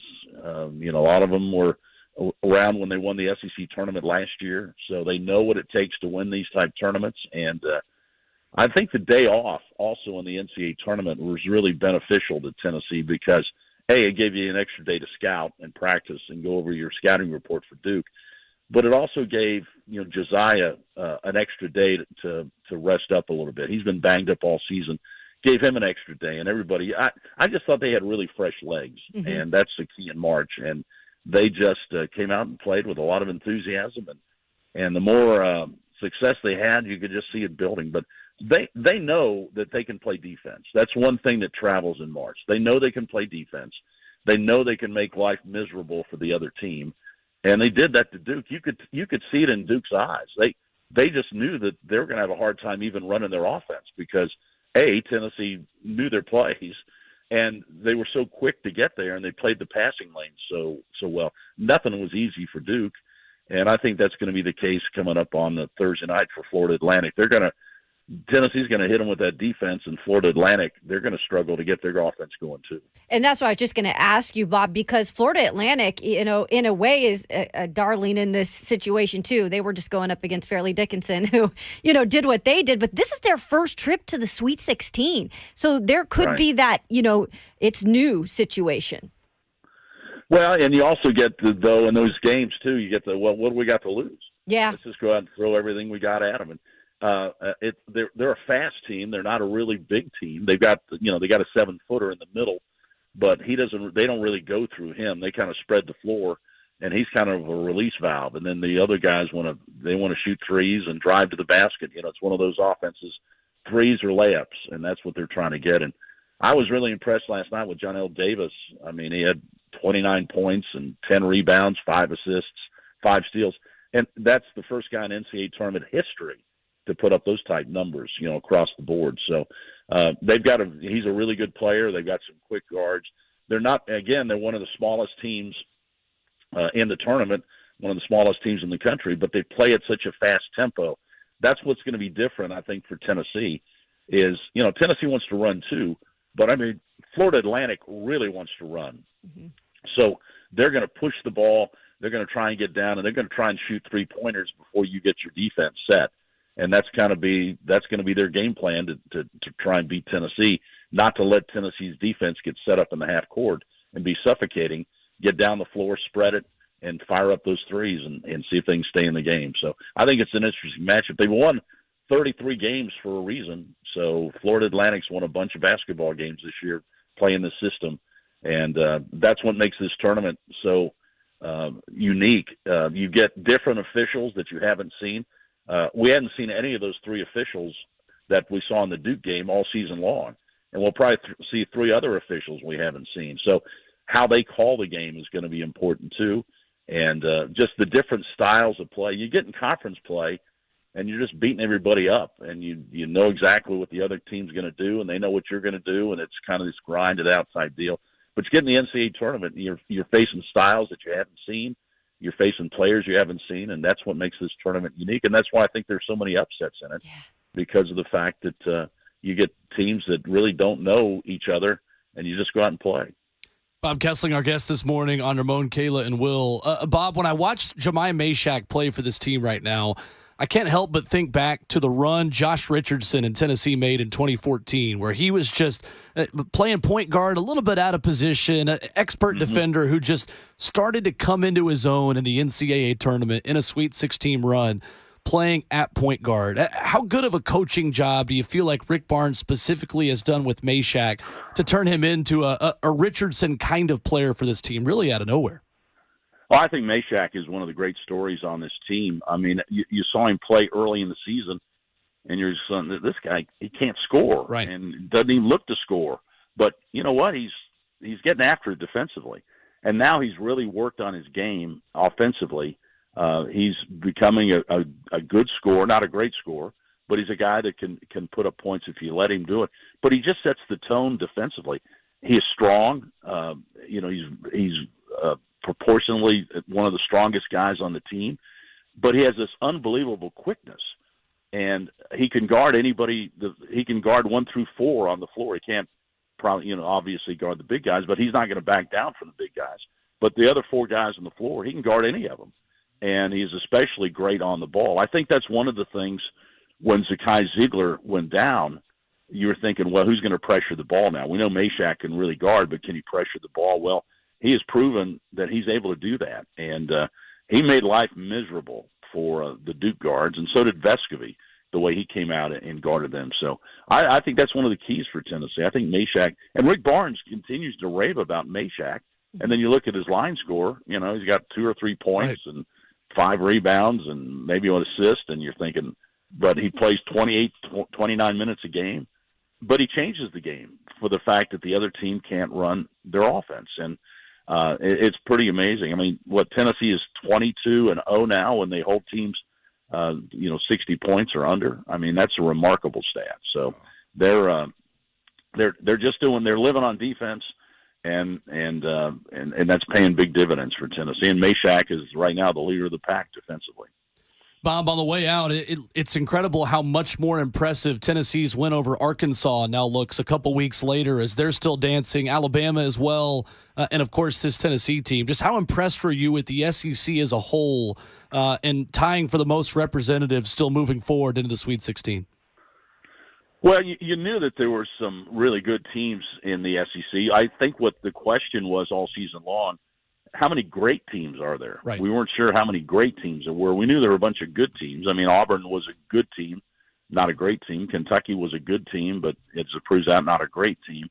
But now you're looking at Alabama and you're looking at Tennessee. They got a chance to be a great team if they can continue this run in the tournament. I think we've all thought all along Alabama was the most talented, deepest, and probably the best team. And you kept waiting for Arkansas you looked at their roster, and, of course, they had those devastating injuries early in the season. But you looked at their roster, and you thought they're deep and they're pretty good, and they've got some guys that can shoot it, and that Nick Smith comes back, they're going to be really good. And so Smith is back, and that has changed the complexion for Arkansas. So whether they're a great team, we'll find out this weekend. But I think Arkansas and Tennessee and Alabama, they've all got a good shot at making the Final Four, I think. Mm-hmm. Absolutely do. Voice of the Vols, Bob Kesling, kind enough to give us a couple of minutes on a very busy week. Bob, thanks so much, and enjoy New York. Absolutely. All right. And Ramon, keep holding. And don't get caught. Always. If you ain't holding, somebody's getting sacked, Bob. That's exactly. You got to protect those QBs, don't you? Yes. Hey, listen, you guys have a great week. Enjoy the games. Thank you, Bob. Appreciate it. There's Bob Kesling with us this morning on the Mark Spain Real Estate Hotline. We'll react to some of that, take a look around the SEC as well at a big Arkansas win and then a shirtless Eric Musselman minutes later. Going off. After beating Arkansas. Coming up next, it's Ramon, Kalen, Will, 104.5 The Zone.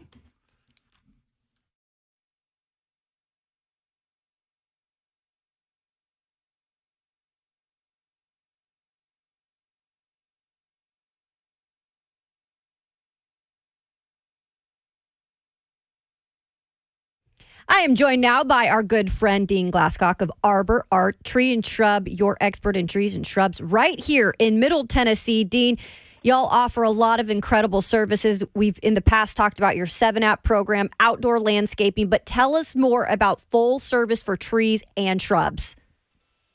Yeah, happy Monday, everybody. Hope everybody had a good weekend. We're off to a good start here. It's a little bit cold, but our 7-app program is a great program. It's just one of many things we do. Again, we're full service tree and shrub. We've been around for 29 years. Our phone number is pretty easy to remember, 615-299-9999. Give us a call if you have anything to do with your mature trees, your young trees, all the woody ornamentals around your home that you spend a lot of money on getting installed and to keep those maintained. We're the people to take care of that for you. So, again, 615-299-9999. We remove trees. We plant trees. And we're not a landscaping company, but we're arborists. I've got 3 arborists on staff. They're certified.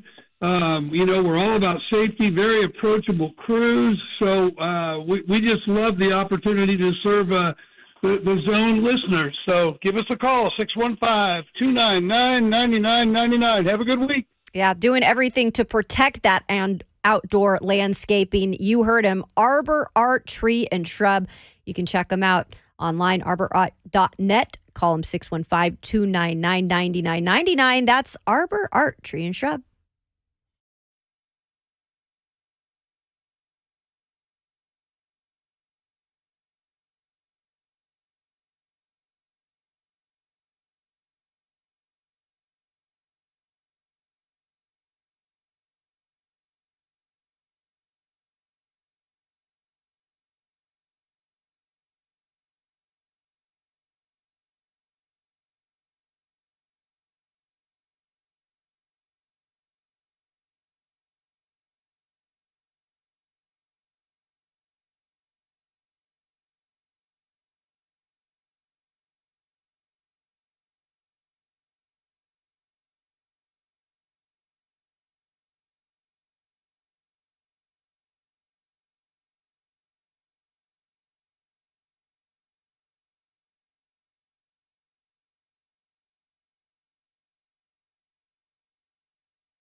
Monday morning edition of Ramon, Kayla, and Will, and it's powered by All Four Seasons Garage Doors with Ramon Foster and Kayla Anderson. I'm Will Bowling.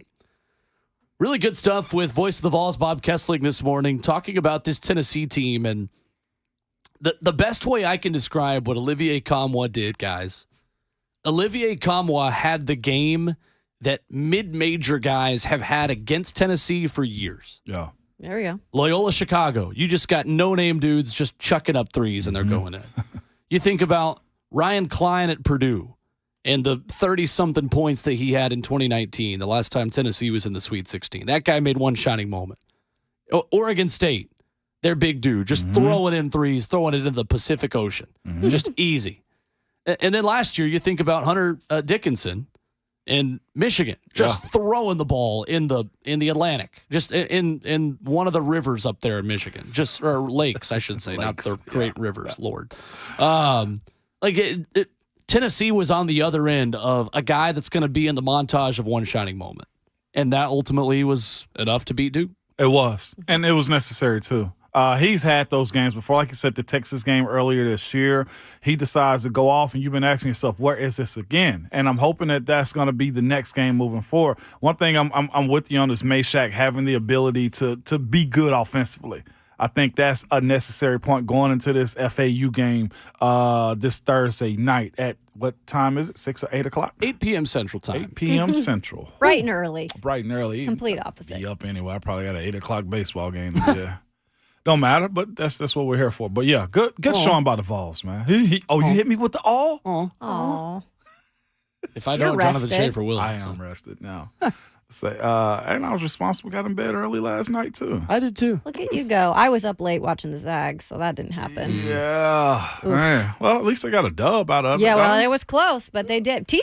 Give TCU a lot of credit. Good team. Yeah. Yeah. I remember watching them on. It was a big Saturday showdown in football. The point guard came out when they were doing the live broadcast there. They got a good squad for you to be bringing the basketball team out like that. I knew that. It's just they fell short. Zag. Man, Arizona State fell just short against TCU also. They had them Friday night.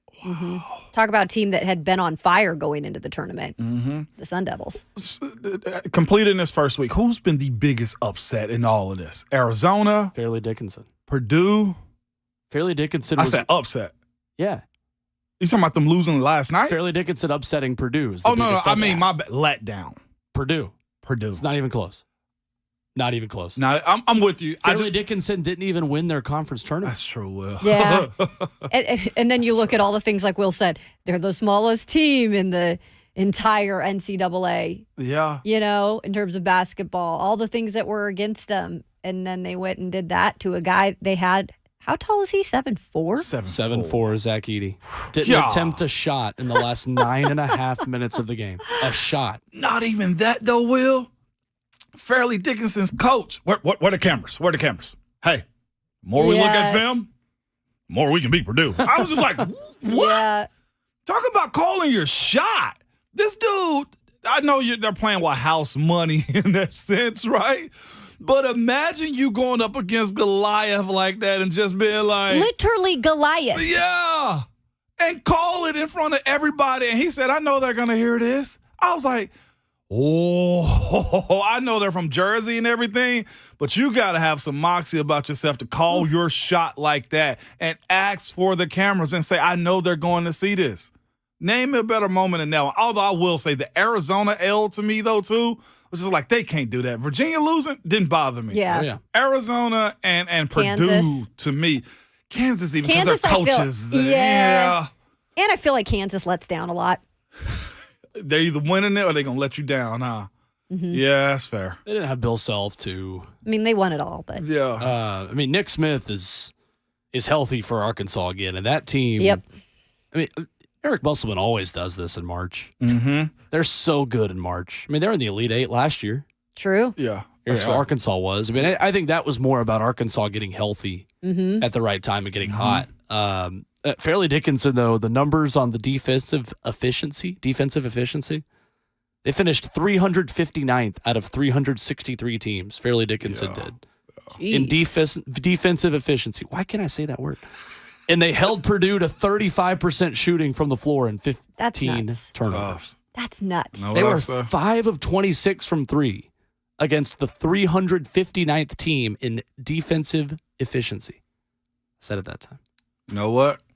Couldn't be my team. Can't imagine. Literally cannot imagine. Couldn't be mine. Coming up next, fourth quarter of the show already. There we go. Quick one on a Monday. That was fast. Mike Wilson coming up at 9:20. Much more still to come. And what Kansas State's head coach had to say after beating Kentucky that is A, a great dig at Kentucky, but B, tells you the exact formula Tennessee also had to win over the weekend against Duke. That's coming up next on Ramon, Kayla, and Will, 104.5 The Zone.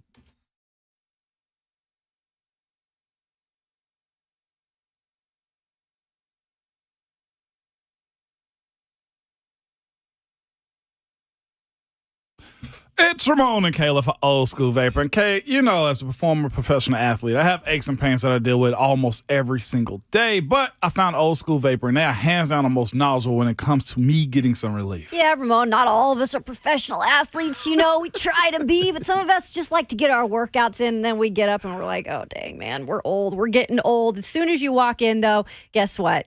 There's somebody to greet you, help you out, say, hey, here's something you could do to get some relief.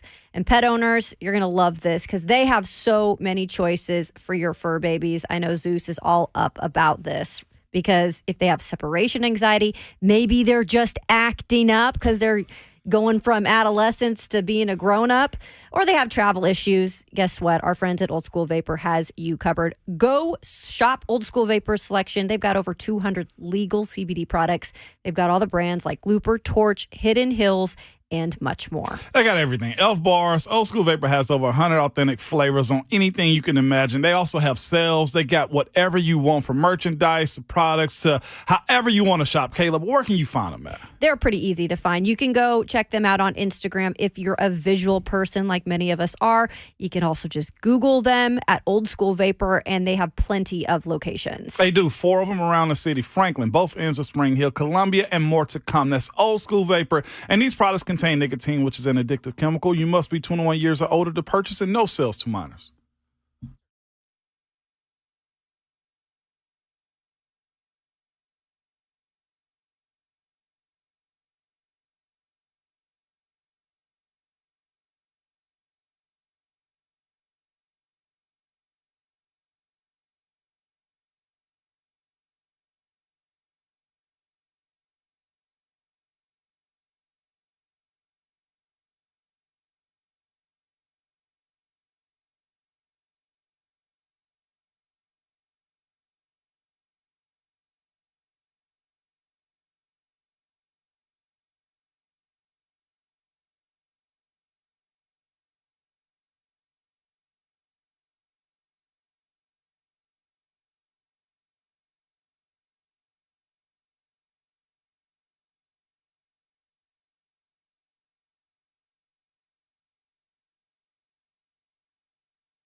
It is 9:01. Good morning. I'm Jonathan Schaefer from the Superbook.com Sports Desk. The Tennessee Volunteers will take on Florida Atlantic in the Sweet 16. The Owls ended the Cinderella run of Fairleigh Dickinson with a 78-70 win last night. FAU is 33-3 for the season. Meanwhile, UT advanced by defeating Duke 65-52 on Saturday. The Vols advanced to the Sweet 16 for the first time since 2019. Game time Thursday night set for 8 o'clock with Vol Network coverage beginning at 7:30 from Madison Square Garden. You can hear it all on The Zone. The Lady Vols take on Toledo today in the second round of the NCAA tournament. Tip-off set for 5:06. According to Jordan Schultz of The Score, the Titans are finalizing a one-year deal worth up to $5 million with cornerback Sean Murphy Bunting. Free agent safety C.J. Gardner-Johnson and the Detroit Lions have agreed on a one-year deal worth up to $8 million. And the Carolina Panthers announced they reached a 3-year deal with Adam Thielen. Rangers whacked the Predators yesterday 7-0. Mavs at Grizz tonight, 7 o'clock will be the tip-off. For all your foundation repair and waterproofing needs, visit USSTN.com. Breaking news at once on your home for the Titans and the Vols. This is 104.5 The Zone.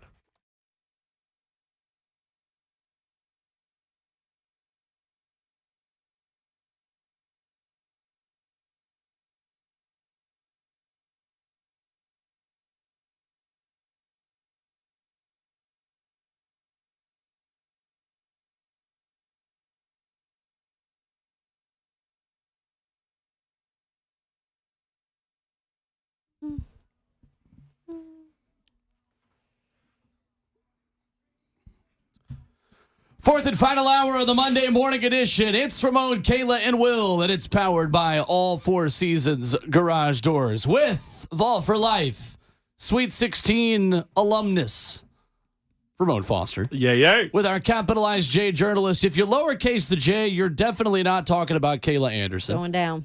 And Jonathan Schaefer, our producer. The best producer in the world. Of the world, Craig. The world. My name is Will Bowling. Tennessee and FAU on Thursday night after the Volunteers decided, you know what? We're a basketball school, we're a football school, and we're going to play football against a team that's definitely not a football school in the Duke Blue Devils. No disrespect to David Cutcliffe. He's done what he could do. He did. Oh, he did outstanding. He did. Not his fault. You got a football school that's taking over spring practice over the football team. Well, what do you want? What do you want for us? And man? I've got videos of routes on air from Tennessee spring practice that's starting right now. They gave us weights of official new enrollees and everything, too. And today. numbers. Small item stuff, Kayla. I still get excited for Well, it. thanks. I still get excited. Sure. They gave out numbers also. Did they? Okay. Nico Iamaliava, number 12. He got 12. Got number 12. Iamaliava. Thank you. Iamaliava. And then you have Dante Thornton, the Oregon transfer, the 6'5" wide receiver, who's going to wear Jalen Hyatt's number 11. I'll take it. I wonder if number 11 has just become like the number for Tennessee wide receivers now. Yeah. Justin Hunter started that trend. After Bryce Brown had that back in the day. There's a throwback name for you. That is. How long was he with UT? 1 year. I don't even remember him being there. I'm going to be Transferred honest to with you. Kansas State after Yeah, that. he did. Number 1 recruit in the country. Never understood that move. Really? No. You didn't Why- think he was that good? No, I don't know why Oh. he left. Oh, Kevin left. Yeah, there it is. Your guy. I don't even remember him being at UT. I say that respectfully. He was pretty good. He was he? Oh, yeah. I must have been deep into my career to not remember him like You had that. him. I think Taran Poole might have been there at that point. Torrin Poole. Yeah, I played with Torrin. Taran was good. Torrin was solid. He was. So that was going back where for Tennessee football, you just knew for the blowout game against whatever team you were blowing out in the fourth quarter, when like your fourth or fifth string running back got in, you'd be like, oh, okay, so this is the household name for in a couple years. Yeah. And every single time your fourth string running back got in, you just knew, okay, next year that guy is going to be all SEC. Yeah. Because for a while there, Travis Henry, Travis Yep. Stevens, Jabari Davis, Cedric Houston, Gerald Rakes Jr., the list went on and on and on and on and on. And there was just always an all SEC running back on Tennessee's team. Facts. And that ended around 2010, Yeah. 2011. I mean, but even then, like Rajon Neal, Montario Hardesty, John Kelly. Red just got you. What's up? Red just let it be Red known, Bryant man. just got Yeah, you. here we go. Just cold-blooded, He just said, correction hang on, right buddy. there. Joey can't start at the number 11 There turn. it No, I is. know that. There it is. I know There that. it is. There it is. On play number 1. 1995. 660 Bass was the play that Tennessee scored on when they beat Alabama 41-14 in 1995. That's very Trust me, I'm with it. Can I say this too? Just looking at these weights and stuff, is almost everybody's starting spring practice right now. Is West End, they started up too, Kayla, I think, recently They started too. last week. They started last week. And I'm sure that's contingent on spring break and stuff like that. One thing I am very proud of right now for this team, Heupel coming in and saying, we got to play big boy ball. Looking at these weights, and of course, these guys might have to shred and trim some fat off the, as far as that goes, changing their body composition. But the OL that they have signed, big guys. You got the kid from Miami, 6'5", 330. Campbell. You have Larry Johnson, 6'7", 350.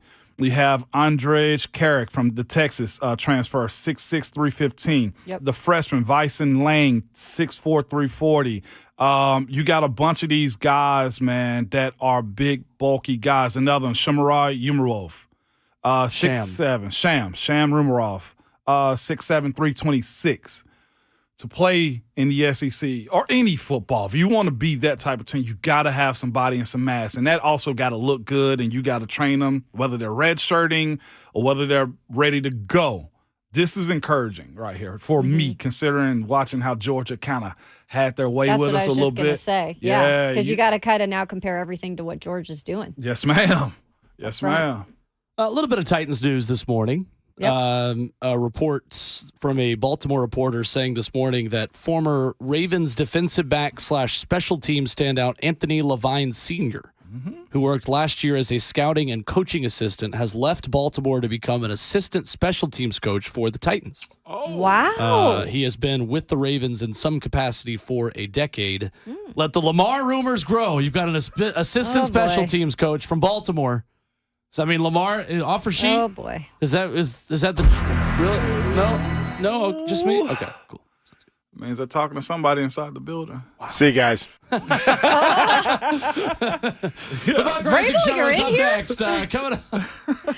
Goodness, no, I'm totally kidding. Hey, but man. I'm not kidding. They did make that move. So they did make that move. This team is transitioning big time, y'all. Position coaches, players been asked to do certain stuff. Free agent signings. I know I got asked about that earlier when it comes down to the guys that they brought in so far too. This is a different era. Since I've been covering them here at the station, I hadn't seen this much change or addition and subtraction in all of the year so far. Yeah, because it's been mostly, like you said, the same. Yeah, they've traded in some pieces, traded out some pieces. But this is like a lot of movement, and that's what happens when you bring in a new general manager. This specific move, I don't know much about him. I'll definitely be doing some research on that. But I know that some people were not extremely happy with everything with Craig Ackerman last year and special teams, the last couple years, I should say, and maybe just being able to get a little bit more out of the special teams unit. And look, they didn't get rid of Craig Ackerman, but they're bringing in eyes from the outside and changing up, maybe giving a different little perspective on things. So I'm okay with it. I think it's good to get some new voices in there. Yeah, it is. And this is, of course, watching Rand and Vrabel kind of cast out what they want to be as a franchise. Of course, we mentioned the scouting side of everything for the Titans, how that's going to take time, how they evaluate, how they look at coaches, what's the expectation of the players, and like they're at the bones, like the base of all things right now when it comes down to getting past John Robinson to moving forward. It seems that way. Anthony Levine attended Tennessee State University. Yeah. I feel like I played against him, too. And this is the thing, too. Harbaugh. Oh, you definitely played against him. Definitely played against him. Because he only retired after 2021-22 season. Huh. You know what this move is? He entered the league in 2012. This move is we need some younger excitement. Sure. With Craig Ackerman. It's not no knock on him. It's just like, hey, we're going to bring in somebody that's going to do the extra points of whether that be getting our gunners down the field, whether that's whether that's our coverage on kickoff coverage and stuff like that. That's what this move is. Yep. One of the best special teamers in his day in the Love NFL. It. Played 146 games of the league from 2012 to 2021. 615-737-1045, the number. Of course, the big story for the Titans over the weekend, the report from Adam Schefter on Friday afternoon that Kevin Byard was asked to take a pay cut by the organization and that the team and the player are, quote, at a crossroads. adding that he is not asked to be released, but has been asked to take a pay cut. That's a hard place to be at. I'm sure on the Titans side and on Kevin Byard's side too, because he still has the ability to play. It's either hey, everybody hold their head down when they walk into the building after having this conversation, or you trade me away. And I think that's where you are now as a franchise and as a business of Kevin Byard and the Titans now moving forward, is either commit to me or release me at this point. That's what I have, looking at this, because it's not an easy conversation. I'll say it to anybody. Imagine somebody coming to you knowing that you're doing your job well, and they're saying, hey, we're going to need you to take a pay cut.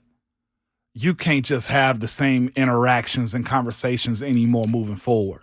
I think that's always the biggest thing. It's more so, even if they get something worked out, it's sometimes it's just personal, right? And especially in this situation, just because how much Kevin Byard's done for this organization off and on the field, that you're right, Ramon. Sometimes I think just coming to somebody asking that, the relationship starts to break just a little bit. Yeah, it does. It good. Not or saying bad. that's the case here. I don't know, but I'm saying overall, I would think that would probably be let's the go case. there real quick, Kayla. If you're him, real quick, if you're KB and your agent call you, how you gonna be moving forward from that conversation? Chip on my shoulder. Yeah, I think that's. But that's how I don't know. That's my personality. It seems to be Kevin's too. It seems to be his too. Yep, I agree with that. Coming up next, back to the NCAA tournament discussion. We'll talk some Tennessee basketball with our friend Mike Wilson from the Knoxville News Sentinel. Tennessee heads to the Sweet 16 for the 9th time in program history and for the 2nd time under Rick Barnes. Where does Olivier Nkamhou's performance rank for what Mike has seen watching a lot of Tennessee basketball in the month of March? We'll ask him. Coming up next, as Tennessee heads to New York, we head back to the Tennessee headlines on Ramon, Kayla, and Will, 104.5 The Zone.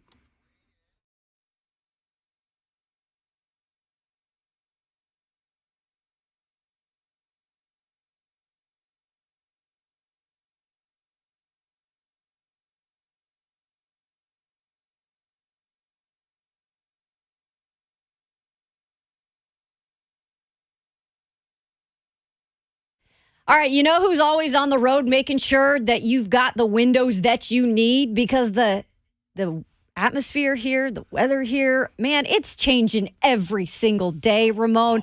You might be noticing, your energy costs have been up lately. Well, nationwide, they're actually up 14%, guys. It is not too late to fix your high energy bills. I know that firsthand, all while getting off-season prices with Window Nation. Beat the rush with 2 free windows with every 2 you buy. Plus, you guys, this is a good one, Ramon.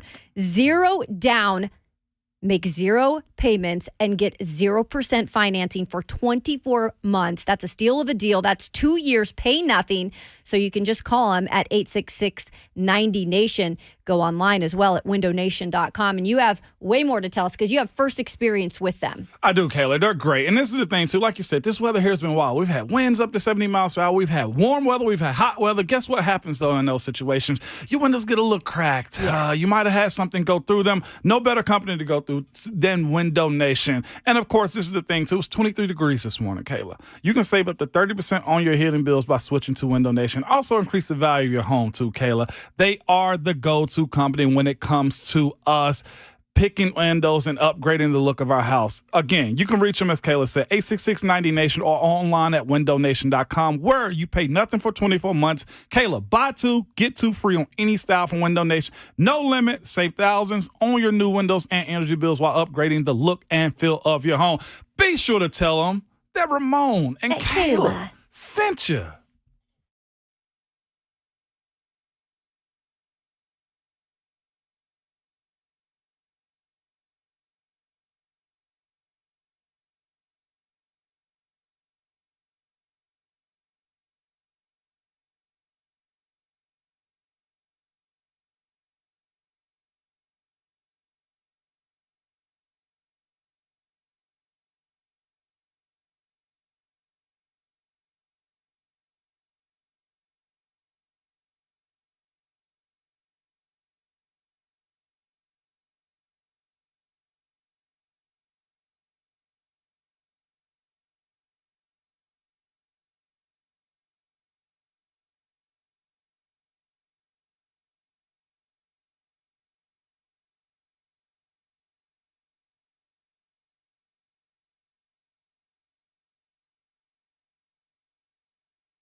The Horn hits 3-ball at the buzzer, an air ball.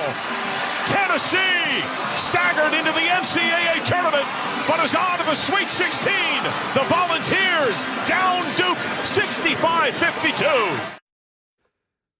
Tennessee keeps dancing, and we continue the Vols basketball discussion on the Monday morning edition of Ramon, Kayla, and Will. And as always, it's powered by All Four Seasons Garage Doors. With Ramon Foster and Kayla Anderson, I'm Will Bowling, and joining us is one of our favorites, Mike Wilson, Knoxville News Sentinel beat writer, covering Tennessee basketball. Good morning, Mike. How are we? You know, that song felt like a fitting start to the day. It's my own worst enemy, right? Because that's just, you know, I'm tired. That's where I'm at. I feel like my own worst enemy for choosing journalism again. Honestly, it's fair. Have you had the time to recover from the late tip-off on Thursday against Louisiana? I think I know the answer, but go ahead and tell us. You know, this is one of the most fun times of year, this job by far. But there's also a reality that you do not recover from it until the team you cover is eliminated and you get about 2 weeks of buffer. Because this job is super fun. Like, I hope people know that. I hope people, like, see that, how much fun we get to have writing about sports and talking about it. But, man, that start of football season in August till the end of March, it's a grind. And you get to the end of this, it's really fun, and it's the most intense time of year, but it's definitely a tiring time of year, too. And it's crazy, too, Mike, as you know, because if Tennessee had not beaten Duke, we would be having a conversation about spring practice right now. But that can wait for I would not have answered your text if I was covering spring practice right now. That's a fair point. Mike, where does Olivier Nkamhou's performance Saturday rank among some of the best individual performances you've seen while you've covered Tennessee basketball? Yeah, you know, I mean, this is my sixth season. I think Jordan Bone, that home game against Kentucky. Yep. In 2019. I think he had 27 in that game as well. I mean, that was an absolutely incredible performance. I think Grant Williams at Vanderbilt, that game where he hit like 23 free throws. Mm-hmm. And it was that first game. I think they were number one, if I'm not mistaken. Yep. And obviously secured that ranking and avoided repeating history. But those are two very standout individual performances that come to mind. And this one ranks right up there. Obviously, the stakes were higher than those other ones were, but yeah, I mean, what Olivier did, I mean, he went supernova. I mean, full God mode in the second half there, and you know, we don't know what the result's going to be without that, but Duke went zone, and Olivier ended their season. Mike, when it comes down to this team looking towards Thursday, man, you got FAU coach talking about it's time to go study Australian rugby. How do you deal with that going into it? And I don't think this referee crew is going to be like the last, unless it is the last crew. Yeah, I mean, you don't know how it's going to be officiated this time of year, and that's part of it. Obviously, the Duke game, Tennessee got to play physical, and that benefits Tennessee. You know, a couple early fouls on Urosh were probably not great foul decisions, but they also set a tone for the way that game was going to go, and I think Duke never fully recovered from the way that Tennessee was going to bully them. And that was really impressive. It basically looked like some grown men saying to some kids, you're not going to mess with us today. And if Tennessee gets that whistle again, you've got to like their chances because that's the exact kind of brand that they want to keep playing. And I guess the one thing is, too, in any game, I don't care what sport it is, for every action there's an equal or opposite reaction. Can this team handle ticky-tack fouls moving forward in this tournament if they're, you know, a really tight called officiating crew? Well, the challenge of a game like that for Tennessee is they're not a team that gets fouled a lot. So if it's a tight whistle, the odds favor the other team getting to the free throw line more, and that's to Tennessee's detriment. I think you look back at a lot of SEC games this season, I mean, Tennessee's strength is not getting to the free throw line, especially without Zakai Ziegler. I mean, Julian Phillips is kind of the only guy that consistently can draw a foul, but he also doesn't do it enough. So, yeah, when it's a tight whistle, that's not to Tennessee's favor. So we were talking to Bob Kesling earlier, and he said, you know, he's even had these talks with Rick Barnes just about the scrutiny when it comes to tournament time. I know you wrote a piece on, you know, with this win over Duke, kind of silencing some of that, at least for right now. What's the fan base, at least the pulse on it right now in terms of Rick Barnes? You know, it's been interesting. This whole season, this team's been clearly very talented, a lot of potential.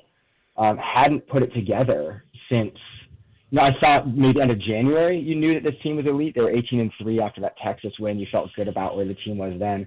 But it seems like everyone's come back around now to say, okay, all right, like this is a good team. They reached the second weekend, because I think that was a mindset that existed through much of the regular season was, well, okay, sure, they're fine, but they look a lot like last year's team without the electric point guard, Kennedy Chandler. I'm going to wait and see what happens in March before I decide what this team is. Mm-hmm. It's like, well, if you were waiting till March, you got your answer this weekend. Yeah. That's one of the notable Tennessee postseason wins, and one of Rick Barnes' notable wins at Tennessee. Went toe-to-toe with a name brand, hot team, ton of talent team, and absolutely obliterated them. I thought it was a brilliant coaching job. I think the way that this team has been coached is impressive. They haven't had their full lineup since February 8th. They've had their full roster only 12 times this season. I think it's, 36 games, 35 games now? I mean, they haven't had the team that they expected to have throughout pretty much this whole season. And that's impressive coaching when you talk about injuries to probably 3 of your 4 best players affecting you through most of the season, with Josiah Jordan James, Zakai Ziegler, and Julian Phillips. So what Rick Barnes has done is really impressive.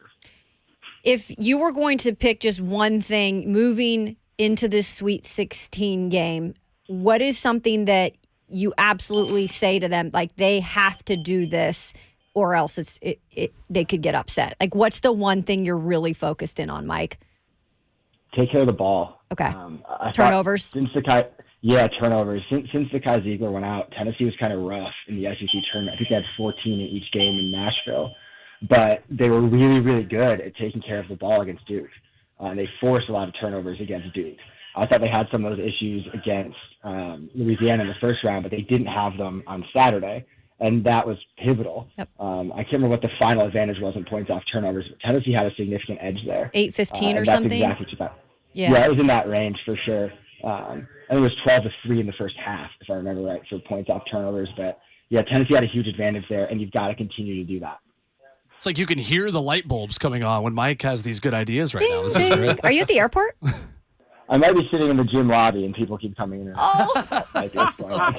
Hey, the grind never stops. That's great. On and off the court for Mike, Love of course. We're not getting fat in March, boys. That's the goal. That's right. That's right. Well, in New York, the pizza is good. Are you guys still doing like the donut tour of everywhere y'all go, you and Grant? Grant Ramey is. I have a little bit more of a delicate composition than Grant Ramey does. He's more of a stick king. So I got to be more mindful of that. So we were at Whole Foods a whole lot in Orlando, much to his chagrin. The highlight of our conversations with you or Grant are just the subtle shots you all take at each other in these interviews. It's the highlight of all of it. Mike, what is the formula for beating Tennessee? I know talking about the turnovers is the big part of it, but what kind of team should worry the Vols the most? And I know specifically you're very familiar with Michigan State. Obviously, Tennessee fans were likely cheering for Kansas State, watching that closely in their win over Kentucky yesterday. Which team is the worst matchup out of the 3 left in this bracket? Yeah, I think just when you focus on Tennessee, teams that can beat them can take Santiago Vescovi out of a game. Louisiana stayed in that game and came back in that game because Santi had 3 points. Teams that can affect him are teams that are going to have a good chance of success just because Tennessee has to have him going, especially without Zakai Ziegler in the mix. I think what Mizzou did was a good blueprint. Now, not every team has what Mizzou has, right, but they really sped Tennessee up early because, again, that's a Zakai Ziegler issue. You can force turnovers when you don't have that confident, capable ball handler. So teams are able to do that. I admittedly have not seen enough of Kansas State to speak to them specifically. I know they had a really hot start to the season, marquee win against Kansas. I haven't seen enough of them to speak specifically. I know a little bit about Michigan State, seen a little bit of them, know the beat guys there, obviously, because that's a school I covered and may or may not have attended at one point in my life. So very good guards. Tyson Walker is a guy who can cause a lot of problems there, but I think Michigan State is very susceptible in the post, and that's where Tennessee would have an advantage in that game, is the guys that they can throw in and roll in there, because that's definitely the weakness on that Michigan State team from what I've seen. It is interesting, too, just how the expectations quickly change, Mike, with this Tennessee team, because it almost feels like Tennessee fans are going to now just have a complete 180 from, pleading for the March wins like you talked about. It feels like people are starting to really buy into this team now. And how do you think they handle the higher expectations? Because seeing Tennessee as the betting favorite to advance out of this region now and make the Final Four is a complete 180 from the expectations of nobody picking them to beat Duke. It is, and it seems like Tennessee was pretty adamant that they used that no one wants us attitude in that Duke game. You saw Rick Barnes, the post-game video, talking about people thought we were dead, but we're alive and kicking. And players talked about, disrespect and all that stuff, however you want to slice that. But this team also needs to have an attitude that they belong here and should be here. You were the number 11 team in the country preseason. You started 18-3. You beat Arizona, Kansas, now Duke, Texas. You've beat some marquee teams. You just got to show up against teams that you're considered better than now. Because I think that was an issue that you kind of saw Tennessee have in the final 6 weeks of the regular season, was playing down. There was no reason for this team to lose to Florida. Of all the losses right there was none. Vanderbilt ended up being good. We know that. Losing to Colorado. This team had a tendency to let down that intensity against other teams, and they can't afford to have that because they belong at this stage, and they should feel good about being there, and they also should feel like they belong to keep going. How big of a bonus is it for this Tennessee squad going to New York, Madison Square Garden, and have vets on their team like a Tyreek Key, like Santi, like Josiah, to kind of guide them? Because I was given information from Ron Slade. It was just like everything about this process is nothing you've ever seen before, from the media, the travel to and from the stadium, the game. How big is that leadership, though? It's a huge deal, and it's kind of interesting though because none of those guys have been to this stage either, though. Yeah. Everything from now on is new. No one on this team had advanced this far in the tournament, so there is going to be a newness. I do think there's a niceness and a familiarity with New York City. That's a place where Tennessee plays pretty much every single year. Right. They played at Madison Square Garden last year against Texas Tech in one of the most unpleasant basketball games that mankind has ever seen. So you're familiar with the arena. You're familiar with how some things are going to go. And I think that's going to help. But it's true. From a media perspective, too, you kind of understand that everything ratchets up for you this time of year. Everything's bigger. There's more people around. There's more attention around. Everything's up. Everything's elevated. And you can sense it and see it whenever you're around the NCAA tournament in this second weekend and beyond. So they're going to know it. But having veterans who at least are stable humans who have been around a lot of basketball and seen a lot of things will definitely play a part. After the game, Olivia Kamwa told reporters, I know you were right there, what's your first thought when Tennessee beat Duke? And he said, we are taking Z to New York. Mm-hmm. I'm sure Z's been in the locker room. This is just really, I know it's kind of corny sometimes to say people rally around things. Well, I feel like this team is certainly doing that. Yeah, Zakai Ziegler is the heartbeat of this team. And I think everyone knows that. He's kind of the culture setter, the attitude setter. He's just a presence when he's on the court and when he's off it, and the team loves him for that. And he wasn't in Orlando with Tennessee. He had ACL surgery a week ago today. Wow. He wasn't able to travel down to Orlando with them, so that was kind of why that was a thing for this team. Mm-hmm. They had his jersey in the locker room, had it in the pregame huddle. But yeah, getting these wins for him, someone who couldn't play and wasn't even around right then, I think that's something they did use as motivation, and definitely are pumped to take him to New York now because he is able to travel to New York for this weekend. Well, Mike, make sure you get a New York slice and head to Sbarro while you're in New York City for the NCAA tournament and Sweet 16 this weekend.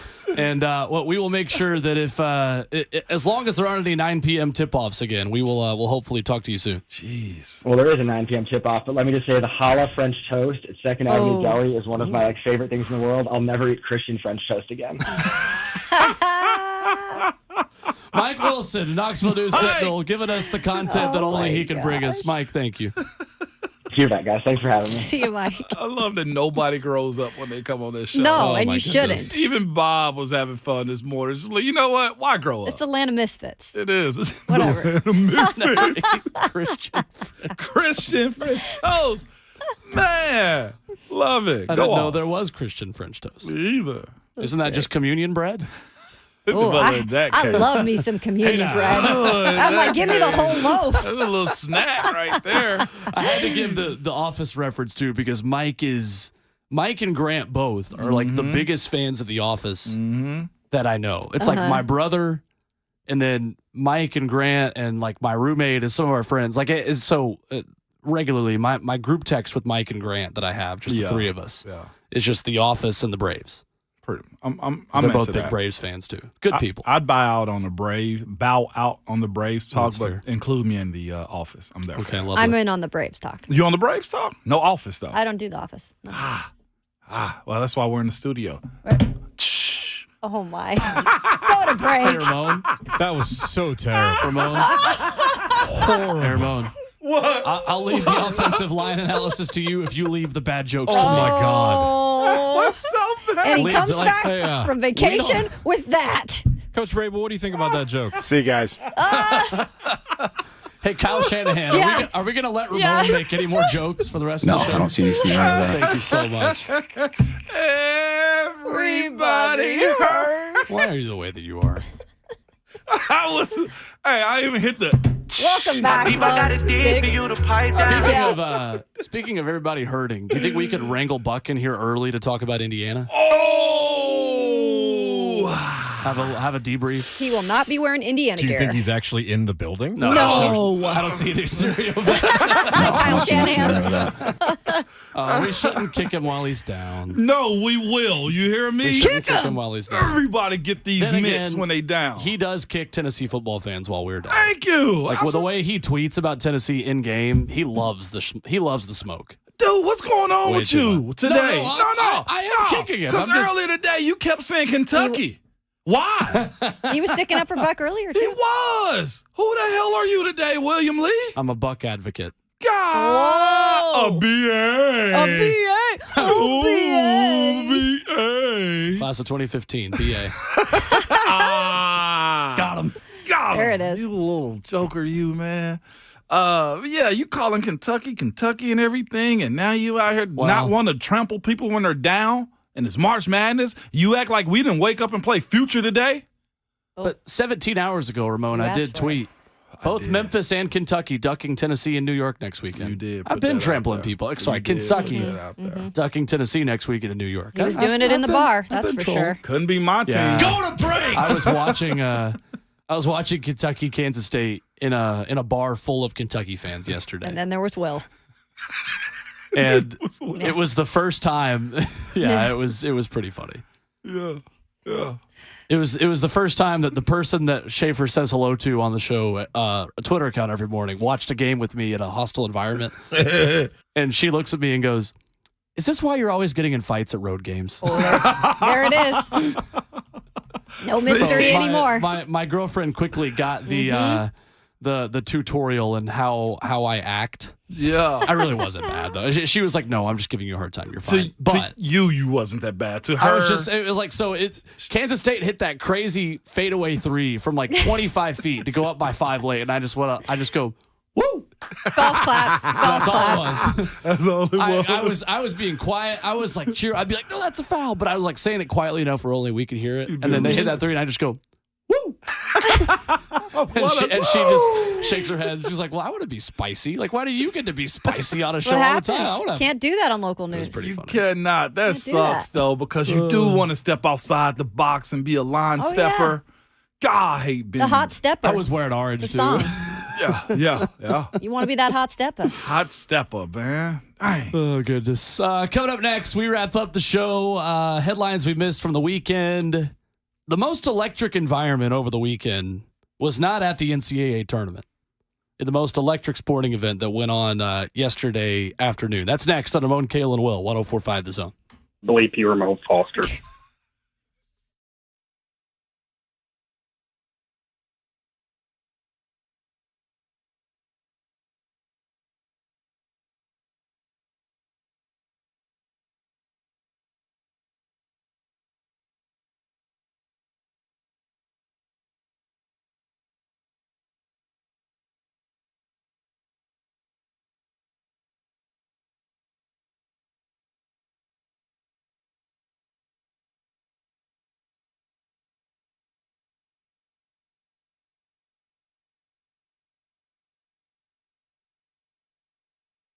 It's Ramon and Kayla for Spring Hill Heating and Cooling. Spring Hill Heating and Cooling, they are the heating and cooling company that can take care of all of your HVAC needs.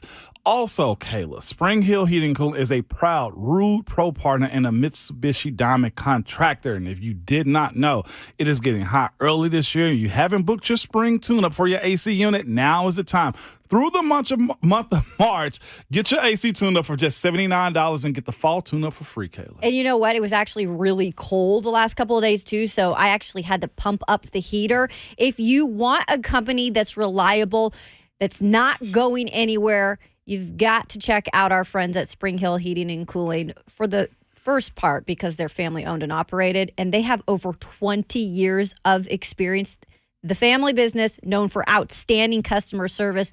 Ramon, people ask us why. Well, because it's not that company reputation that they can hide behind. It's their own family reputation that they put it on the line every single day. Everybody's involved in the company. They deliver all the services that those bigger corporate guys offer, but they do it with the delivery and friendliness of family. And I mention it again, they're not going anywhere, so they're always there when you're calling them. Also, if you need a new unit, they've got you covered, man. Get it done now and get 18 months of no payments. You heard us right. If you buy a new unit today, you won't have to pay for it until August of 2024. Yes, that's 2 Nashville summers of having your home perfectly cool. Seems like a no-brainer. Reach out to them at springhillac.com or on Instagram and Facebook at Spring Hill Heating and Cooling. And be sure to tell them Ramon and Kayla sent you. Check them out.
We're still playing March Madness in the Volunteer State because the Volunteer State still has one team dancing.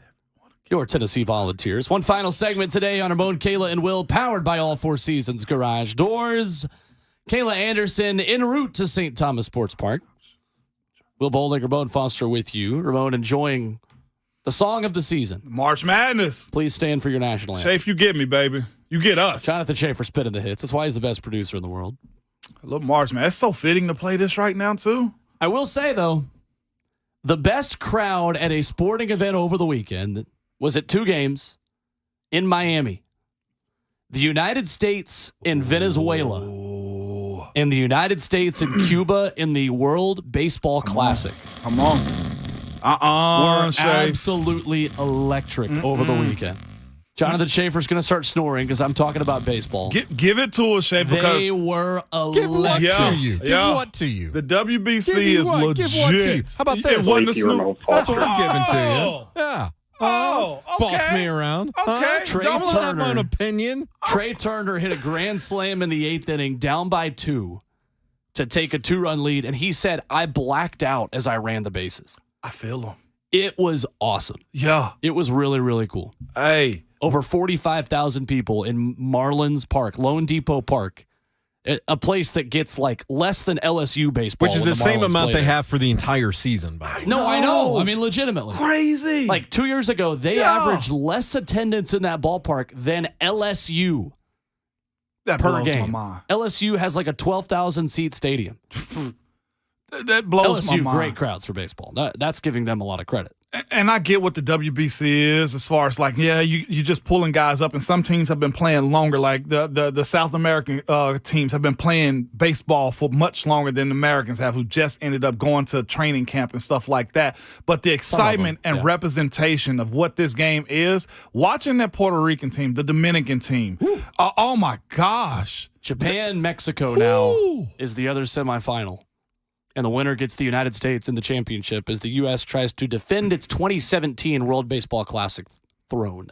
Yeah. On a tournament that was canceled during the pandemic.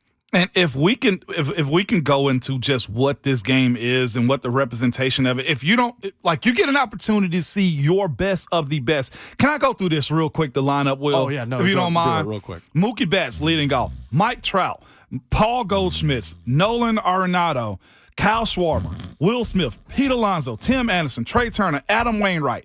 You got your all-stars actually playing the game that actually matter, and Jonathan Schaefer's just back there snoring. No, this is the American pastime right here. This is our sport. He really fell asleep on the job.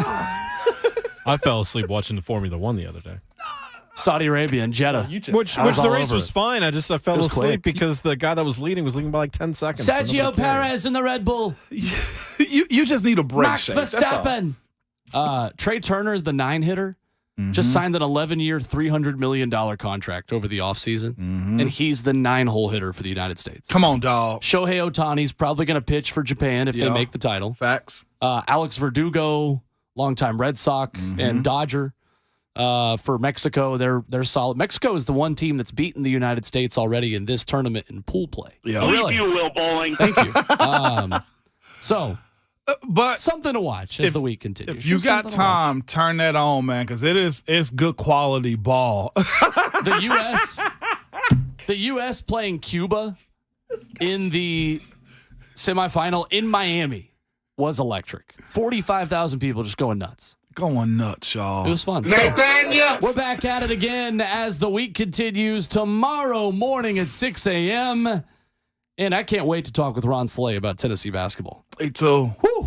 It's a different, I'm telling you. Big week. He need to have his own watch party, man. It's different a vibes. Different mode. And Ramon Foster, back from vacation, rest, relaxed, can send us away for the first time this week. The World Baseball Classic is great television.